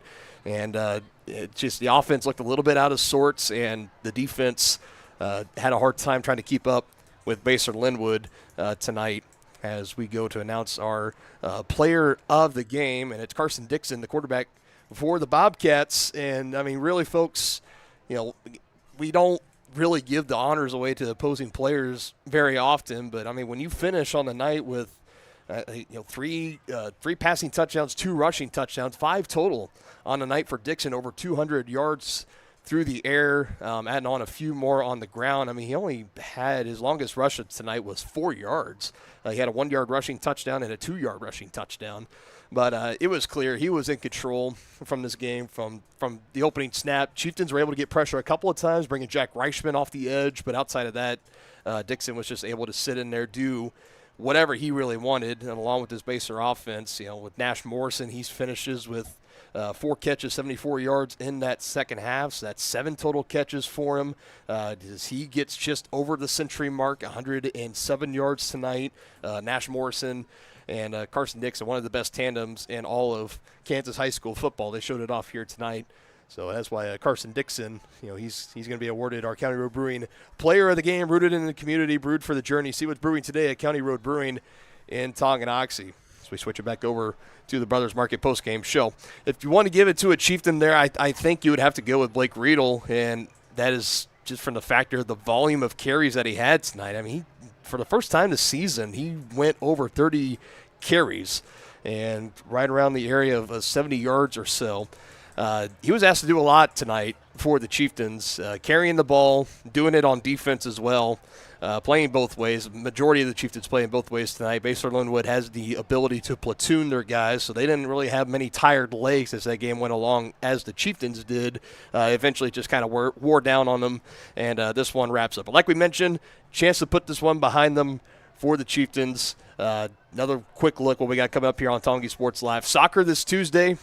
Chieftains host the Bobcats there in a soccer match, and then another football game next week here against Eudora. Wrap up the regular season on the road at Ottawa, take on the Cyclones, and then we'll wait and see where we're at on Halloween. We could be here, it could be anywhere really at this point, as the Chieftains fall to 4-2. Still in the mix to be one of the top 8 teams to have a host playoff game that Week 9 matchup, but we'll just have to wait and see after all that comes and goes. Denny, we're getting ready to wrap it up here tonight as we welcome you back into the booth.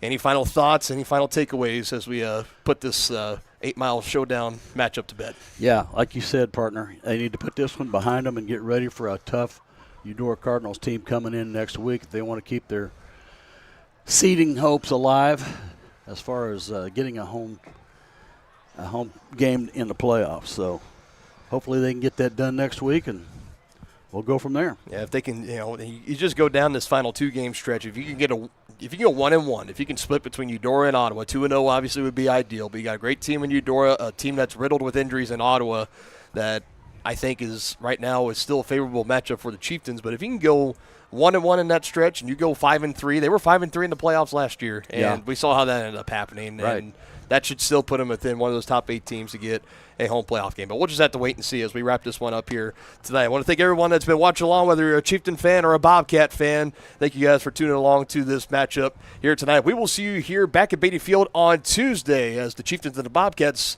square off on the soccer pitch alongside Dennis Drennan, Brittany Funk, and the rest of our entire outstanding crew here at Tonganoxie High School. I'm Dylan Funk saying so long. We'll see you next time here on your home for the Chieftains, Tonganoxie Sports Live.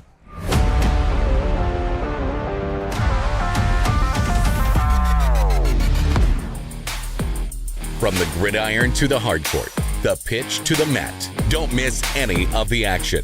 We're there with live, local sports coverage at VarsitySportsLive.com.